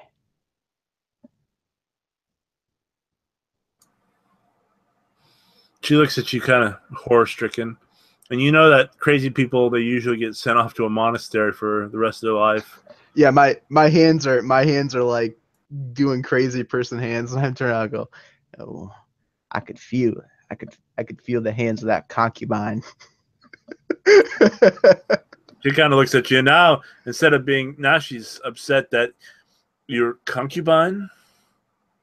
And that's when you notice that she's again dressed real nice to impress. And apparently didn't work. Fulin's whore. Do you remember? The one you talked about when you're sleeping? Yes, that's one. But don't you remember back at Casada's Winter Court? When I got into the fight with the children that were possessed? Oh, yes. It was her. It was that woman. She was there. She had control of Void Dragon's mind. I could feel it. I could feel the taint. My cousin's alive? I thought they said he died at the Battle of Kudenhita. Oh, he's more than alive. He has fallen into darkness. Maybe you should talk to my father or my uncle. You need to talk to the the Emerald Champion. Do I think that her father and her uncle are alive at this point? You didn't see the father, and before you could tell if he finished off his father, the dream ended. Remember, you made it to the chamber, and you're about to open it, and then you were stripped from the dream. I look down, and is this dragon burn mark like swimming around me, or is it stationary? Good question. As you kind of look at it, think of it being like a painting that's alive, but it hasn't moved. It just looks real. Yeah, so I'll open the front of my kimono a bit, and I'll say, look, do you see this? This wasn't here before. Hold still. I must do something to test this. And she kind of goes back to her satchel. And it looks like she's going to jab you with something. Do you resist? No. She hits you with a finger of jade.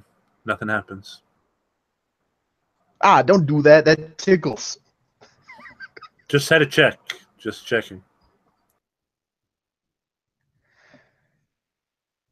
Look at it, though. There's something strange about it. It's alive. It's moving. I feel that same connection I had with the topaz armor, with this weird burn mark tattoo. She has you kind of stripped down so she can see it. And do you? Yeah, I like partially stripped down. Okay, you get into your I can't remember the saying, but the underwear of the samurai. You are wearing that cloth speedo looking thing. I'm having a brain fart on what it is actually called, but you get down there and you look. Just look down your thighs. Again, you're a samurai, so you're pretty stocked. And you're Hida now. You've been Hida trained, Scorpion trained. You see it reach down, and it just looks like the legs curl around your legs, and they stop right before your knees. You look at your elbows. The arms stop at your elbows. You look at your chest. The dragon is covering your heart. The head of the dragon is covering your heart. And its body, again, is just making that circular pattern in the center, like a snake. And you think its tail kind of wraps around your waist, around your back. It's beautifully done. But she's looking at it, and she's rubbing that jade across it, like sandpaper. And then she gets into that dorky, nerdy note and says, well, you should be corrupted. I've heard of a Mahu spell. No, that can't be it. Corrupted version of an air spell? And she starts to analyze you, and she says, stay here. She goes back to her satchel, and she pulls out, it looks like chalk or charcoal. And she starts to write on you, filling in areas of the scales, just different things. And you look, fuck, she's putting formulas and shit on your chest. Yeah. I'll twitch a couple times at being used as a human canvas, but I'll stay there. If we were in Dragonlands, I could talk to some of the Sekenja that they may know. This has to be covered. You cannot be showing this to others. the appearance is corruption, but you would be burning if I brought jade to you. And she goes and drags your tetsubo over. She says, grab that. And rub your hands across the jade tips. Yeah, I'll pick it up. Feels fine. Even when your hand goes over, nothing.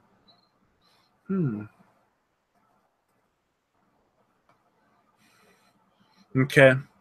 She goes back and wipes you down, and then she goes back, and it looks like she's drawing a seal on your chest, and she starts to commune, and you feel a coolness enter your chest. Think of icy hot. You're getting that icy feeling until you get the warm feeling, and it goes away. And she says, you must be careful, Kenpachi. I don't know what spell this is. You are still karmatically bond to him. You are the essence of good to his darkness. It's very confusing. I'd have to talk to others, but to do so you'd become a lab rat. They would study you. The Kuni would come out of your woodwork. Your own family would have you investigated or sent beyond the wall. Oh no, we wouldn't want that. And as she's saying, like, I'm the good to his evil, I'm going to like nod and pretend, but on the inside, I'm going to also think that I liked the feeling of power. Yep, and you still feel it. You feel as if you reached in that void, you could pull out more than you have now. And I actually think to myself as she's going on, it like the voice fades out for a bit. It goes into like almost Charlie Brown adult mode. Wow, wow, wow, wow. And in the background, I'm just thinking, I wonder if power like that could be mine. We'll cut there and go back to Asuris. Asuris, you made it back into your room. You see Lily kind of lounging there. And you also see, and it catches your eye because you've never kind of seen it before, is she's got some intricate tattooing of herself, but not of dragon make. You've never seen it. You've never heard of it. You just know that she was brought from the burning sands. But she's lounging there, you know, half naked and stuff when you get back. So, trying to push the images of what I saw from my mind as I return my blades to their sheaths. And when I turn back to her and notice the tattoos, I'll let those capture my attention as I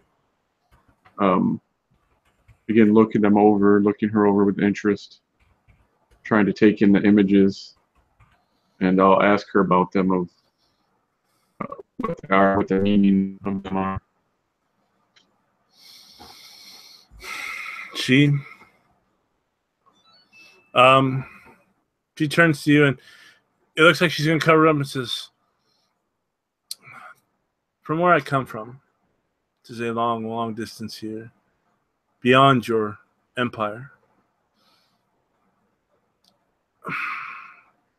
They use markings as their magic and beauty, decoration. And she kind of points to a few that you see. And this is my family crest. She kind of opens up the top. Again, you know that your memory is jogging stuff, but your attention is focused on her, and you're like putty in her hands. You know, this is my family crest, which is on her right side. She goes through lineages that you just don't understand. You've never heard of the concepts.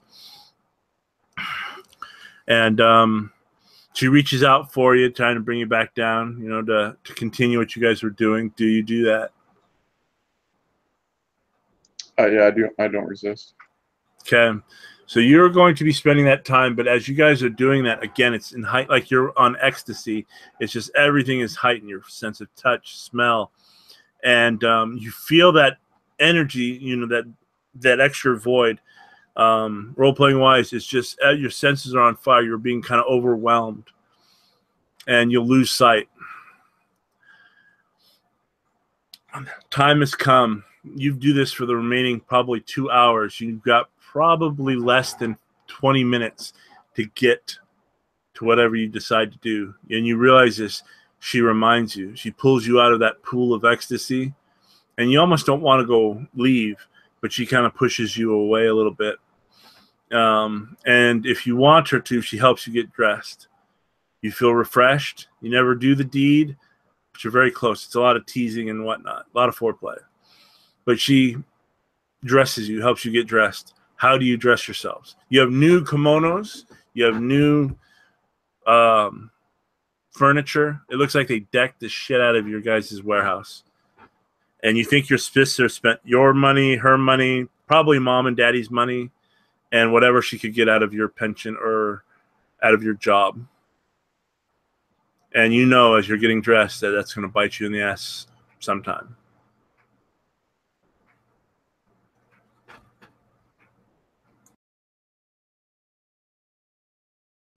So imagine for something like this, just whatever, like probably like the new stuff, whatever's the fanciest, nicest. Yep. And she Forgo dresses my arm. I will want to take my blades, even if I can't, I have to check in the door or whatever, but I don't go in here without them. So. And that's fine. Everyone is Bushi are allowed to carry their blades up to a point. You'll have to relinquish them once you get on the grounds of the Empress. Right. They'll let you keep your wakizashi. She's high ranking, but she's not a daimyo status. She's not where you'd have to go without your. But it would be a telltale sign in a game of politics if you took your wakizashi with you. Beyond checking it. You are in the highest fashion. You even got some perfume that's kind of dusted on you. You don't take your armor, is that correct? Yeah. Okay.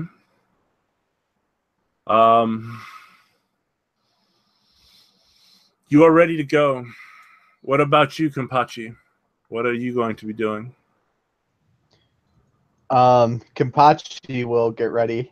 He, however, will be putting his Topaz Champion armor on. I know the Scorpion too well.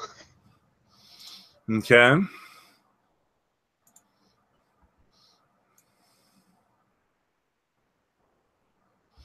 You put it on. Yoko will help you if you allow her. Yeah, he will.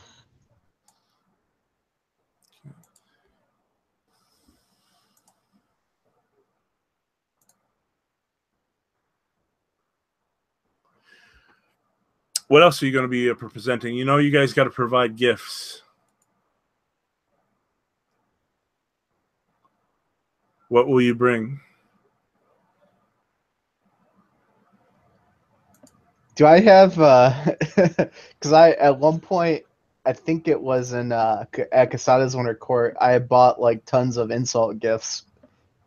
Do I have any of my insult gifts left?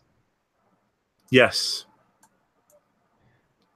I want to fish out one of the. I think I bought some wooden carved statues of a frog.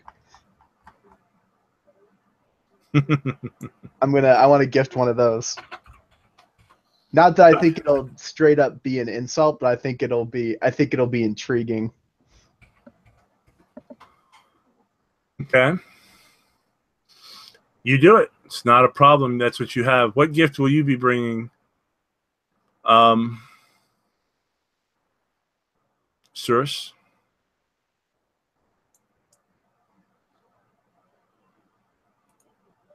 The gift of my company?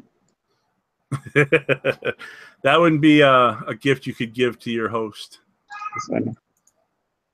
Psst, psst, Cirrus, you need a gift? I'll nod as I move over to him. I'll say, I bought this at Casada's Winter Court, and I reach into my bag and I pull out rolled up parchment and a scroll that looks like it has a piece of art on it, and I hand it to you. I'll examine it. You open it up, and it looks like someone has painted an abstract image of a lion that has like Down syndrome. Its mouth, its mouth is open like it's roaring, but its tongue is coming out the side of the mouth like it's about to have a stroke. Are you sure you bought this and didn't draw it? Oh yeah, I got it from a very prominent artist. He assured me that it's all the rage. It's what they call abstract art. I am, as I roll it back up, by any chance was this artist related to Tomo? I'll look at him, and I will pull into the bag again and pull out a second one, and I'll say, here. And I'll take the lion back. And this one has pictures of birds. What was the name of that bird, Clay, that in the Topaz Championship we stole the eggs of?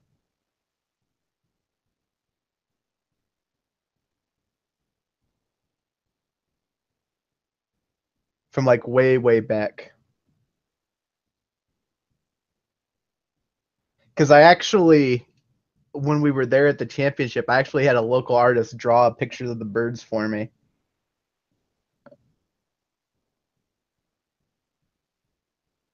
And you were muted also, by the way, Clay.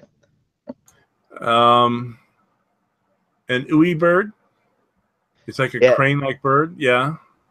Yeah, so I'll pull that out, and it looks like an artist has done this rendition of like an ooey bird. And I'll say, I got this when I was at the Topaz Championship.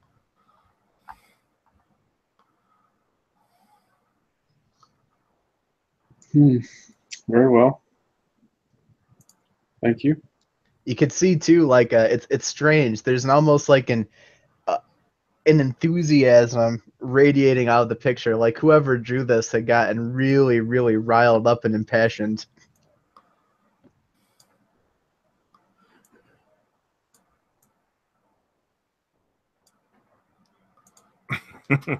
I mean, I think it's pretty nice. I mean, honestly, I like this picture of the lion, but if that's not for you, if you don't think that represents what you want to say, that's fine. I'll give this gift to somebody else. Is that the artist that you inspired? Yeah, the one I inspired publicly and took all that honor hit. Okay. Imagine, if you will, think of a crane. Think of a new age tattoo. You know how it's cartoony, big eyes and everything? Well, instead of being a crane, it's more of a long neck chicken. And think of a street artist that's doing the spray can painting and all that. But instead of using spray cans, he was using his fingers. He was using probably cloth. He's using feathers. He's using all kinds of stuff. And it's really bad. But you can see a bird. It looks like a chicken that's got an elongated neck, big eyes. This man, whoever drew this, it's beautiful. And you said that this was done when you won the J Championship? Yeah, it was done by a man I met at the Topaz Championship. He was inspired by my story. All right. Okay. So I will accept that as the gift to give. So you guys are groomed. Again, like you see in the picture that's on the screen, you see Lily. That is what she looks like, except she's got some bluish ink on her belly, on her cleavage, and up to her neck of the different tattoos she showed you. And yes, you got an eye fill, so you know what the blouse is covering. And next to her is Yoko, and they've dressed you guys up. They've put a little perfume on you to make you smell good. Sent you on your way, slicked up your hair a little bit, made you presentable. You didn't invite them, so they're not dressed. They will not dress to get ready. And Lily will go to you, Asuras, and says, be careful in the den of the scorpion. Even though she is not of power, she is the governess. And her power is quite far-fetching. Even my mistress fears Haibu.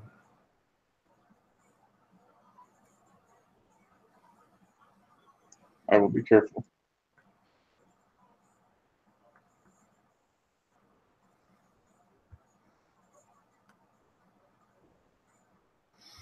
She bows low, gives you a kiss on the cheek.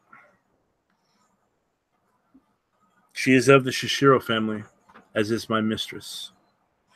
As you walk away, that's what she whispers into your ear. Yoko is helping you get dressed, Kenpachi, and she's actually giving you a school lesson. Don't do this. Do this. Say nice things.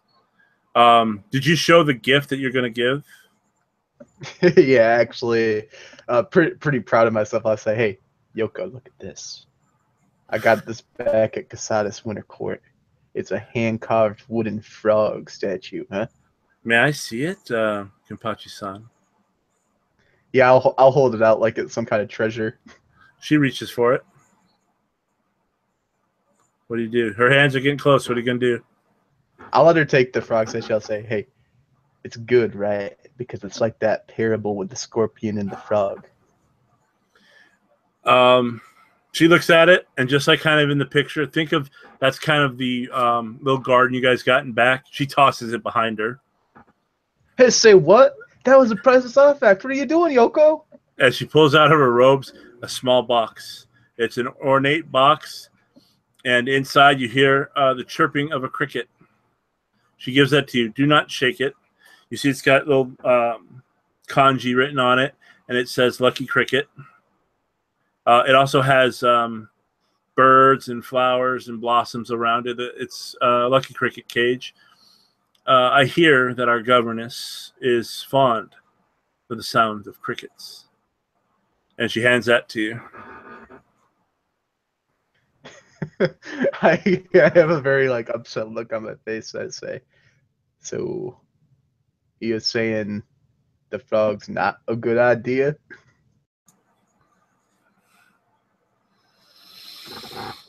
She smiles at you sweetly as if she's speaking with someone with Down syndrome.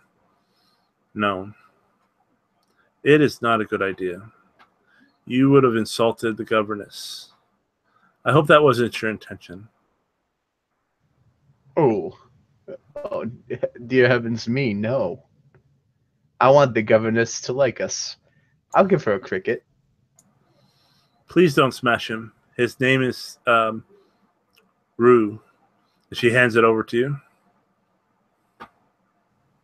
And I'll take it and say thank you.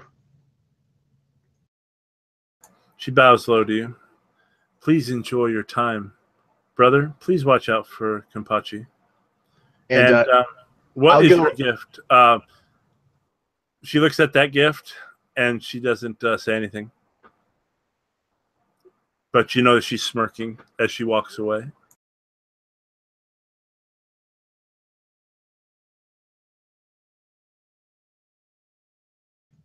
Well, as soon as she turns away, I'll put the cricket in my pocket and pull out my second frog because I bought like 5 or 6 of the fucking things.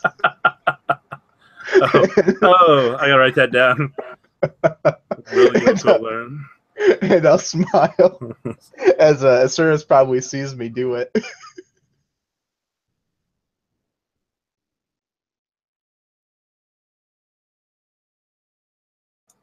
And unless there's something else, gentlemen, you are easily able to go to the compound of the Shishiro of Haibu. Shishiro Haibu.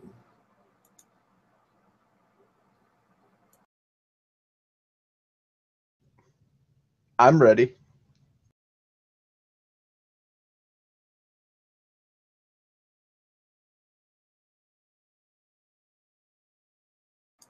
Dennis? I'm ready. Yep, Okay. ready. You guys make yourselves to the mansion. And let's see if I've got something for you, gentlemen, here.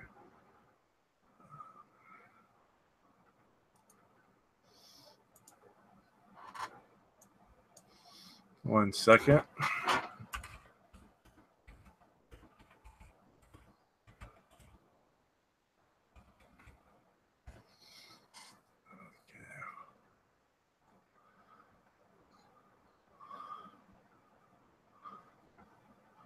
Does not want to give me what I want. Oh, I'm gonna go, by the way, to the art page on Reddit, and ask somebody there to make me a drawing of my Down syndrome lion painting. That's messed up. It'd be fucking brilliant. Especially if they draw like Cow and Chicken or Ren and Stimpy. I should be like, that'll be a weird art request though. I'll be like, I need 2 paintings. I need a bird from Legend of the Five Rings that looks like a Down syndrome chicken, and then I need a picture of a lion that looks like it has Down syndrome with its tongue curled out.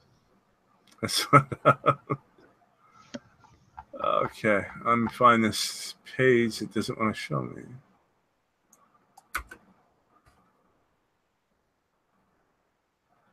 Okay, we'll just do this theater. Mine, that's going to show a picture, but I'll prep that for next time. You guys are coming towards the quarters, and again, it is dark. It gets early. It gets dark early here, and you can see off to the distance the compound of the Shishiro. As you see, it's probably a 5 or 6 story building, kind of where her castle or her structure is. You see kind of a high fence coming, but you're kind of in an area that's you're having to pass through really tight alleyways. Think of Van Damme's Kumite, you know, when he's going through the streets of Bangkok. I think that was where they're at. So you're going through these alleyways and these streets to get there. And then you look up, and as you can see, it's still there, the lights. You see the lanterns, you know, the really thin paper lanterns. Now, as you guys cut a corner, instinct takes to both of you, and you notice that danger lies ahead. I'm not going to have you guys roll for it, but you don't know what it is. And as you look, it's probably a good 50 feet long as you guys have turned, and it's a straight corridor that's got some trash on the side. Think of Chinatown that you see in movies, but you get to give it a more of a feudal, you know, it's got box trash. It's got some cloth hanging down from it, like roofs. It's really cluttered. The smell of cooked food fills your eyes, cooked fish. And you guys know that there's something dangerous ahead. You're in a fancy robe, Dragon. What about you, Kampachi? Did you get fancy too? No, he's wearing his Topaz champion armor. Are you displaying it? Oh, yeah. Okay, that's good enough for me. Okay, go ahead, guys, and give me perception investigation, just to let me know that. See if they get their action of surprise before you guys can act, or you guys can act and we'll do initiative.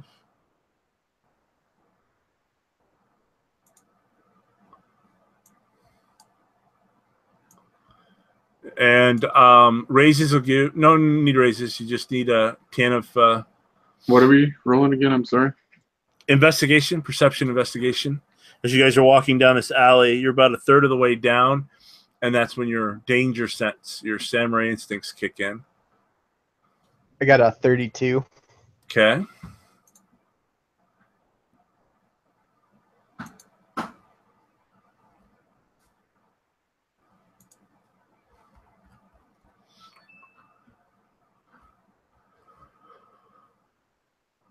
$19. Okay. We'll do a niche, but Asurus, roll a niche, but you're gonna for the first round, you are not seeing it coming. But roll a niche, gentlemen.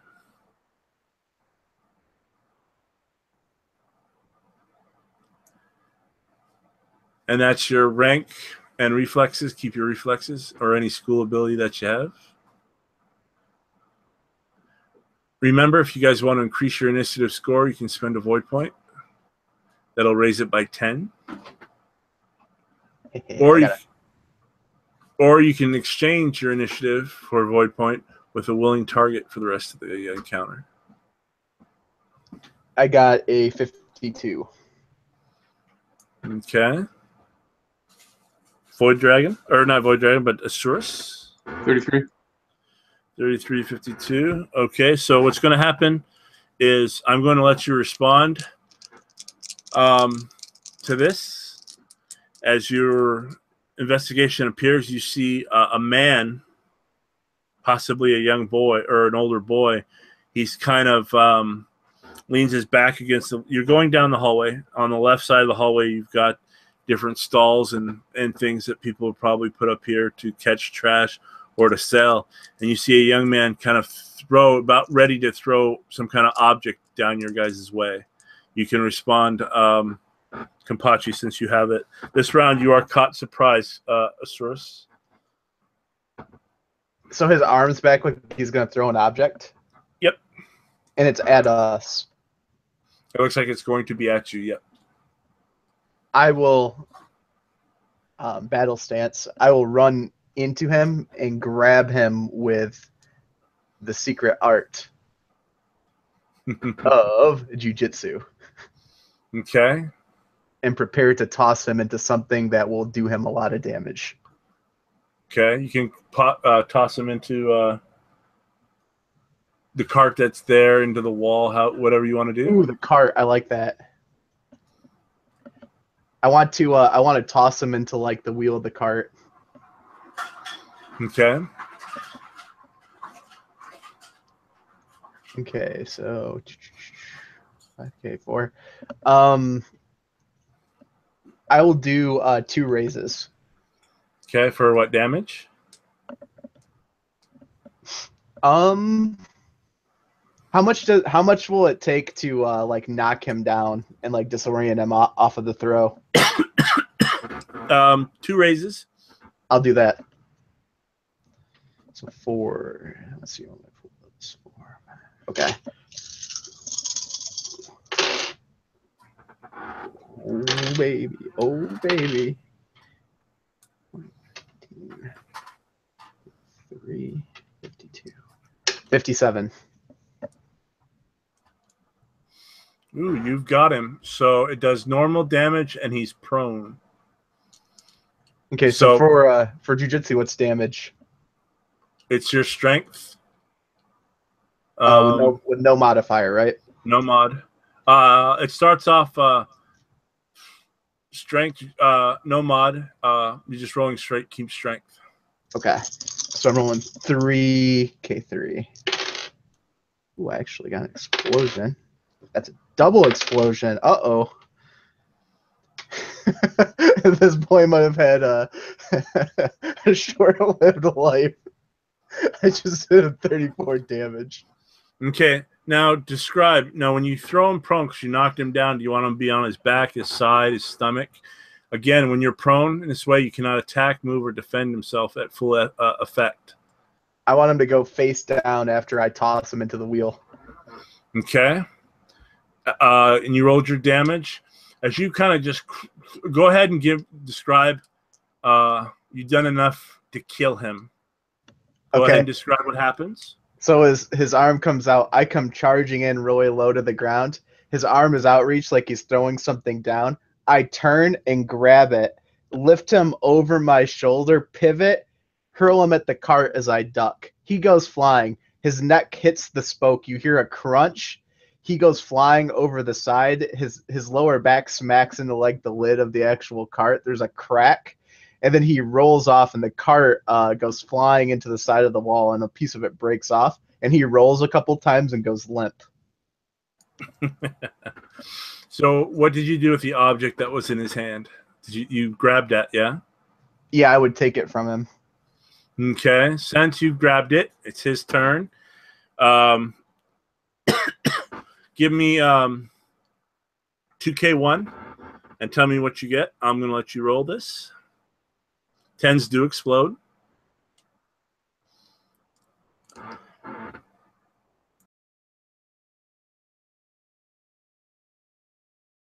That is 21. You take 21 points of damage. You may spend void to stop the damage. As the item in your hand, as you're kind of looking at it, is a wrapped ball that looks like it's got some either clay bowl inside of it or something, and it bursts into flames right in your hand. And you notice that there's an orange smoke kind of going above. And at the end of this surprise round, which was really surprised, you notice that there are 2 silhouettes in front and behind you, gentlemen. Again, you've only made it probably 1/3 of the way through this hallway.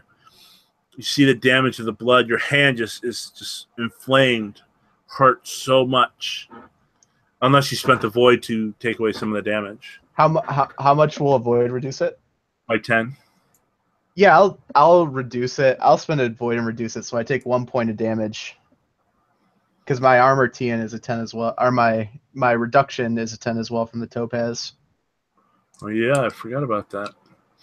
As you're not wearing your armor, sure, so you've got some reduction yourself.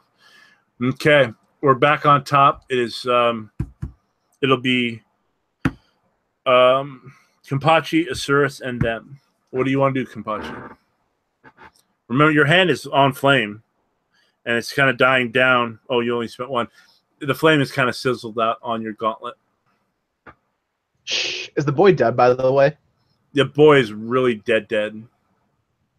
He had 1 earth. So who's like it goes to Dennis, right? That was my action.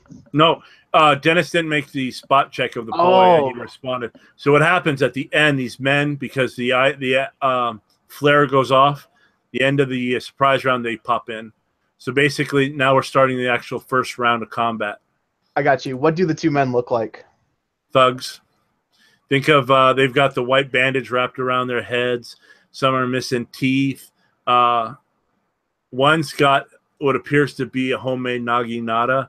Another one's got homemade nunchucks. That's in front. Behind you, more towards Asuras, you see a tanto and a katana. Probably poor quality, but katana nonetheless. Okay. But you're closer to the 2 in front than you are in the back because you went after the boy. Okay. So I pull my Tetsubo off of my back. Okay. And I will take whichever one's closest to me with an attack. That would be the one with the nunchucks. All right, I'll go after the dude with the nunchucks. All right, so where's my... Okay.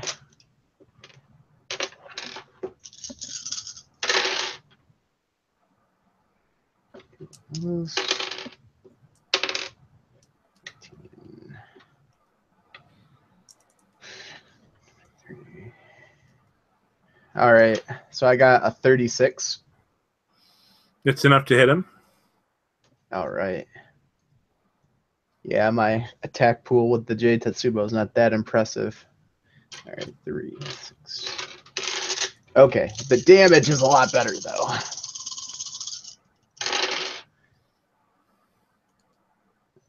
Three explosions. 13, 11, so 24. 42. All right, so 42 damage. You notice that you crack him, just pure crack him, but his resolve is enough. He stands there and stares at you. You notice that he's got bones protruding where you smashed him really good, but his resolve is pure.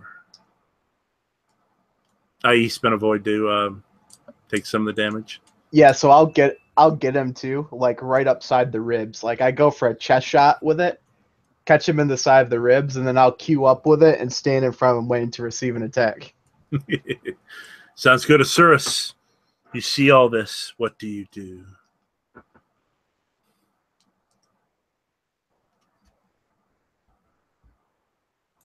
Okay.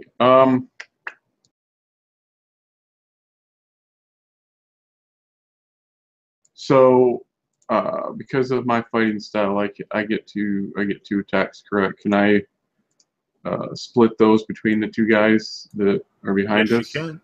Yes, you can.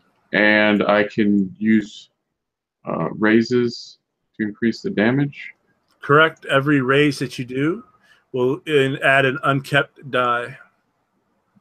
Oh, Up to your unkept. void. Yeah. But again, if you go over 10, if it was 11, then it pushes over to your kept side. And it just gives you more opportunity to roll 10s. Okay. So if I go over 10 on my unkept, then that starts adding to the kept. Okay, so now when I do that, that's only for the one attack, or is that for both attacks? What I have to do? Well, I would You do call raises. it. You call it. Each attack you call. Okay. Okay, because being kind of vulnerable with not my armor, I'm just going to try to end this quick. So, as well as activating the tattoo to sheathe my blades in fire, I'm going to do my striking fire kata.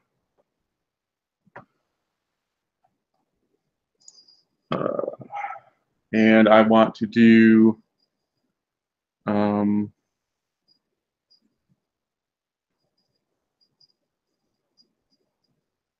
let's see, well, I probably don't want to do that many raises.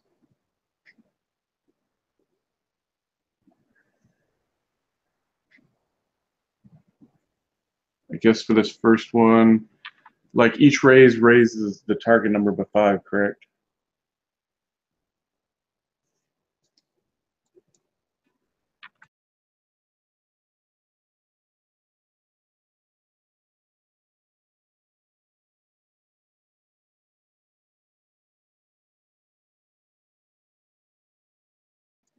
Is each raise the target by 5?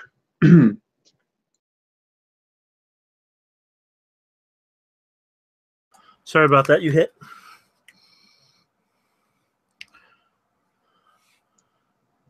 It is the, if I do for each raise I do, it raises a target number by 5, correct? Correct. Okay. Let's see, what is my other options? Do they have let's see, there's called shots, right? Yeah, call shots require raises depending on where you want to hit. Oh, Dennis, get that really quick. My kid's screaming. I'll be right back. Give me 2 seconds. No problem. Get all that. Yep.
Sorry about that, gentlemen. Go ahead.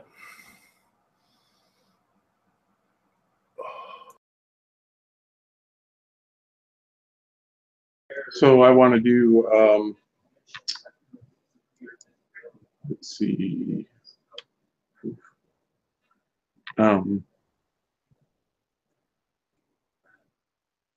let's say 3 raises for damage on this first attack. Sounds good. And that's for damage, yeah? Yeah.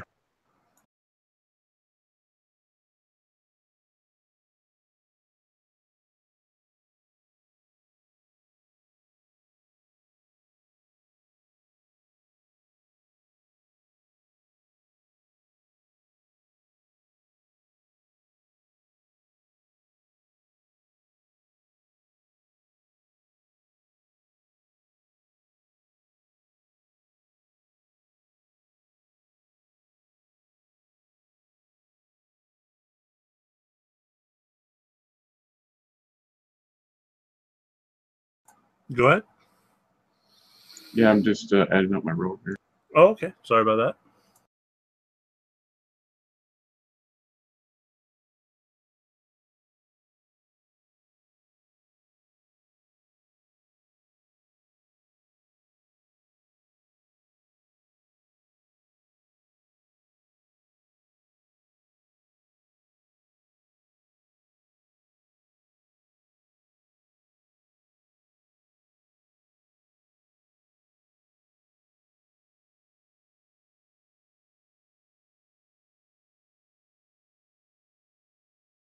Wow, it seems a lot.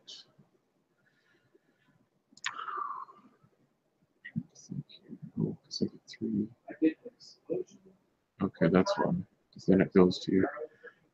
Okay, so 75? Oh, yeah, you easily hit him, unless that's damage. No, that's the to hit. I wish that was damage. So now I get to add 3. Let's see, so it's gonna be 2.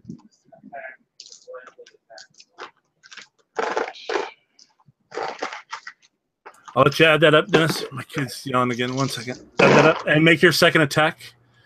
Okay.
Okay, Dennis, go ahead. So it was 30 regular damage plus 6 fire from the flaming blade, so 36 total. Okay, go ahead and describe your kill. This guy looks like he's got a homemade naginata. Okay, so yeah, Excuse me, Tonto. as you know, I'm basically kind of caught unawares, not seeing, sensing a danger, but not the specific threat. Feeling rather vulnerable, especially on my armor. Figuring the best defense is a good offense. I call to the power of my tattoo as the flames leap from the dragon tattoos on my hands, enveloping the blades as I take the full attack stance. and activate my striking as fire. I close the distance, slashing him from shoulder to hip, opening up his belly. The smell of burnt flesh and blood filling the air. Very cool. And your second attack? Okay, also going for the 3 raises. Okay. You know, their armor or their TN to be hit is 20. Oh. But again, you can only go to a max of what your void is in raises. Yeah, that's 3. Actually, instead of doing a damage raise, I'm going to do a called shot, and okay. I want to basically go for his eyes. Kind of rake the blade across the eyes, so if he doesn't get killed, that it, Because you have that temporary, I will actually let you do it. It'll take 4 raises while you have that temporary gift.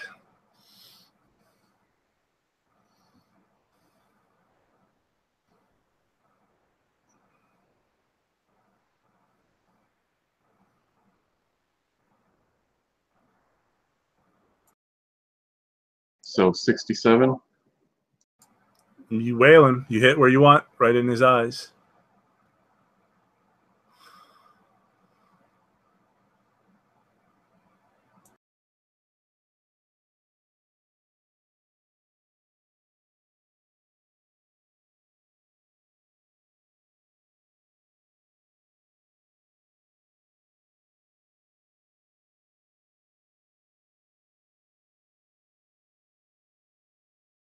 This time it's 27 plus 6 fire, so 33 total.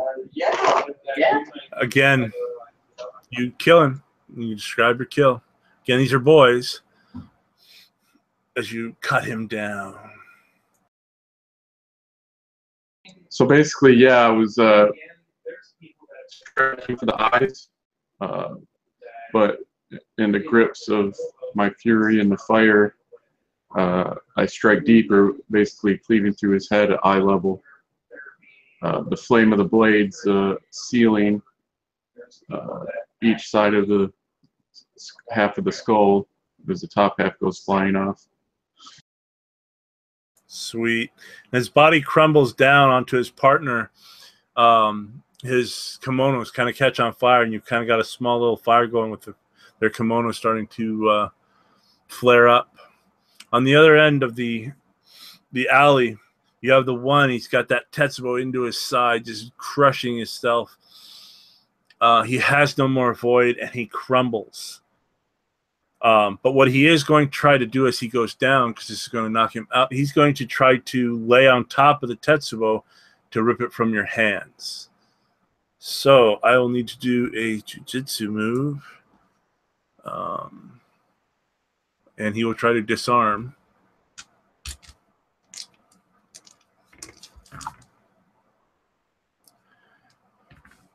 What's your TN to be hit there, Mr.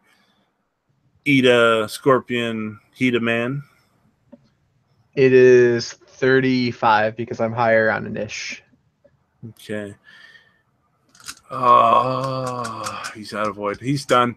Oh, he couldn't do it anyway. Can't do 3 raises. He just slumps over. You notice you see your Tetsubo as he's kind of laying on it and just kind of sliding down it is just tearing into his flesh. Those jade spikes. His partner, the guy that had the nunchucks, looks down at his friends being burnt, the smell of burnt flesh. The boy that was smashed in the cart. He looks at your hand and how it's not even phased you.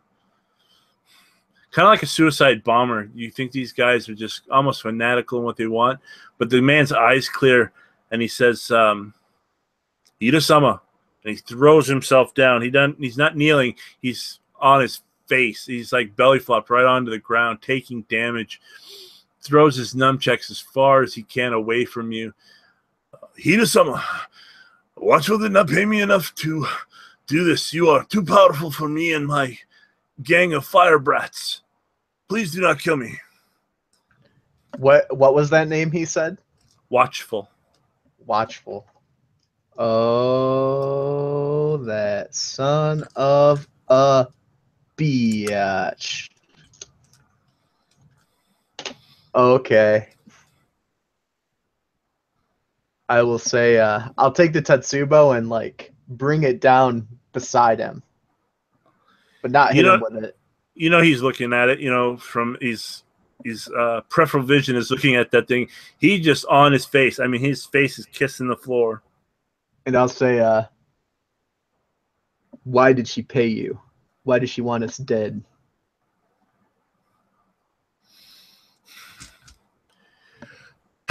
Excuse me. One moment. One second. Sorry about that. He's Watchful has instructed us, has hired my gang because it seems that you are going to her mistress's competitor and taking his side. We were to figure this out, and if you continued, we were trying to stop you, or at least try to get your intentions.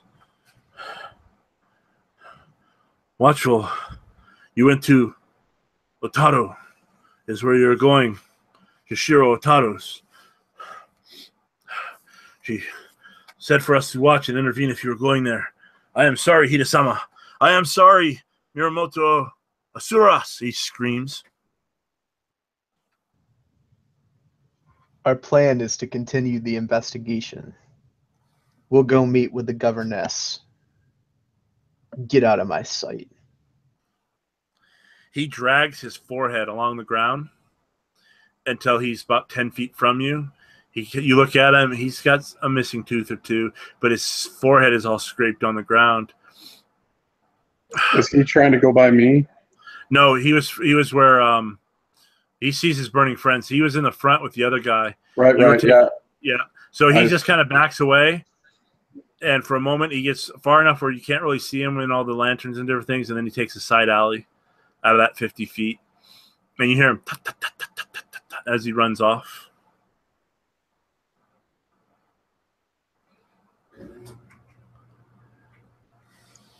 I'll look around for any other threats before I'll extinguish flames in my tattoos. You notice that it's gone deathly quiet. But that feeling of dread or anticipation that you guys all felt earlier is gone.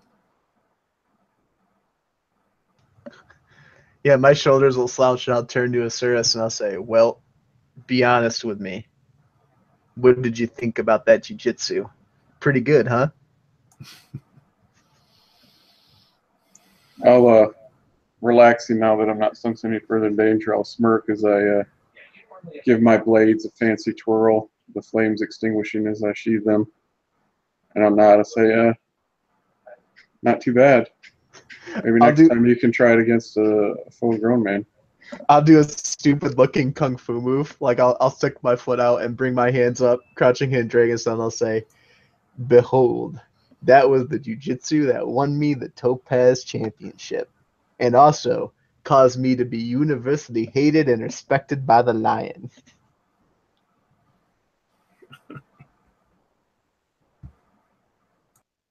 I'll laugh as I begin moving forward to join him. And as you guys make your way, it opens up the alleys after a short bit of time to about a 20-foot open area as if there's nothing around. There's no buildings, no structures, nothing. And you come to a Chitori gate that's closed. You see two guardsmen before it. You see the paper lanterns going all around this gate, which is about 9 feet tall. You see the compound in the distance and these guards. And as you approach, they recognize the armor. They recognize Miyamoto. They bow low. Greetings, Emerald Magistrates. Welcome to my mistress's home. The home of the Shishiro here at this great city. Please enter. And as the doors swing open and you guys take your first couple of steps, a feeling comes to you. The fly and the spider. And you're walking into the spider's den. And as you see, it's lit up like a party. And you go forward. You haven't even made it to the castle yet. You see the garden. It's beautiful. You see the ponds, the koi fish. You see the bonsai trees. It's just beautiful inside this compound. Doesn't even match the city's, look. This is pure beauty, almost if it was a crane-built garden.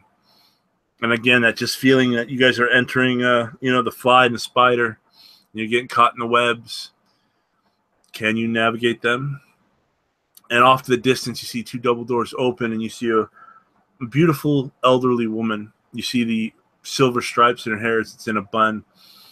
The elegant colors of the shishuru and the scorpion, the red, the blacks, and a few gold. And the mask that she's wearing, it looks like under her eyes, it looks like they're drapes in black silk on one side, red silk on the other. And then a koku, looks like a koku drawn between the two silks of where her mouth would be. Ah, my esteemed guest, welcome. I am Shishiro Habu. Please. And she kind of gestures you with one hand across her chest, the other gesturing you inside. You see lights and everything else, and as you guys enter, the scene begins to fade, and that feeling of dread comes on you. Kampachi, you felt this way before when you entered Bayushi Lands to be a student.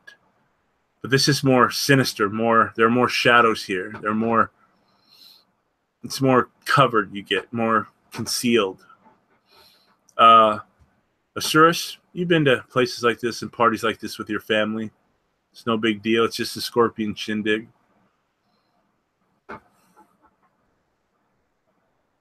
Wonderful. And that is where we'll end it. If you guys are cool with that, I will stop the broadcast.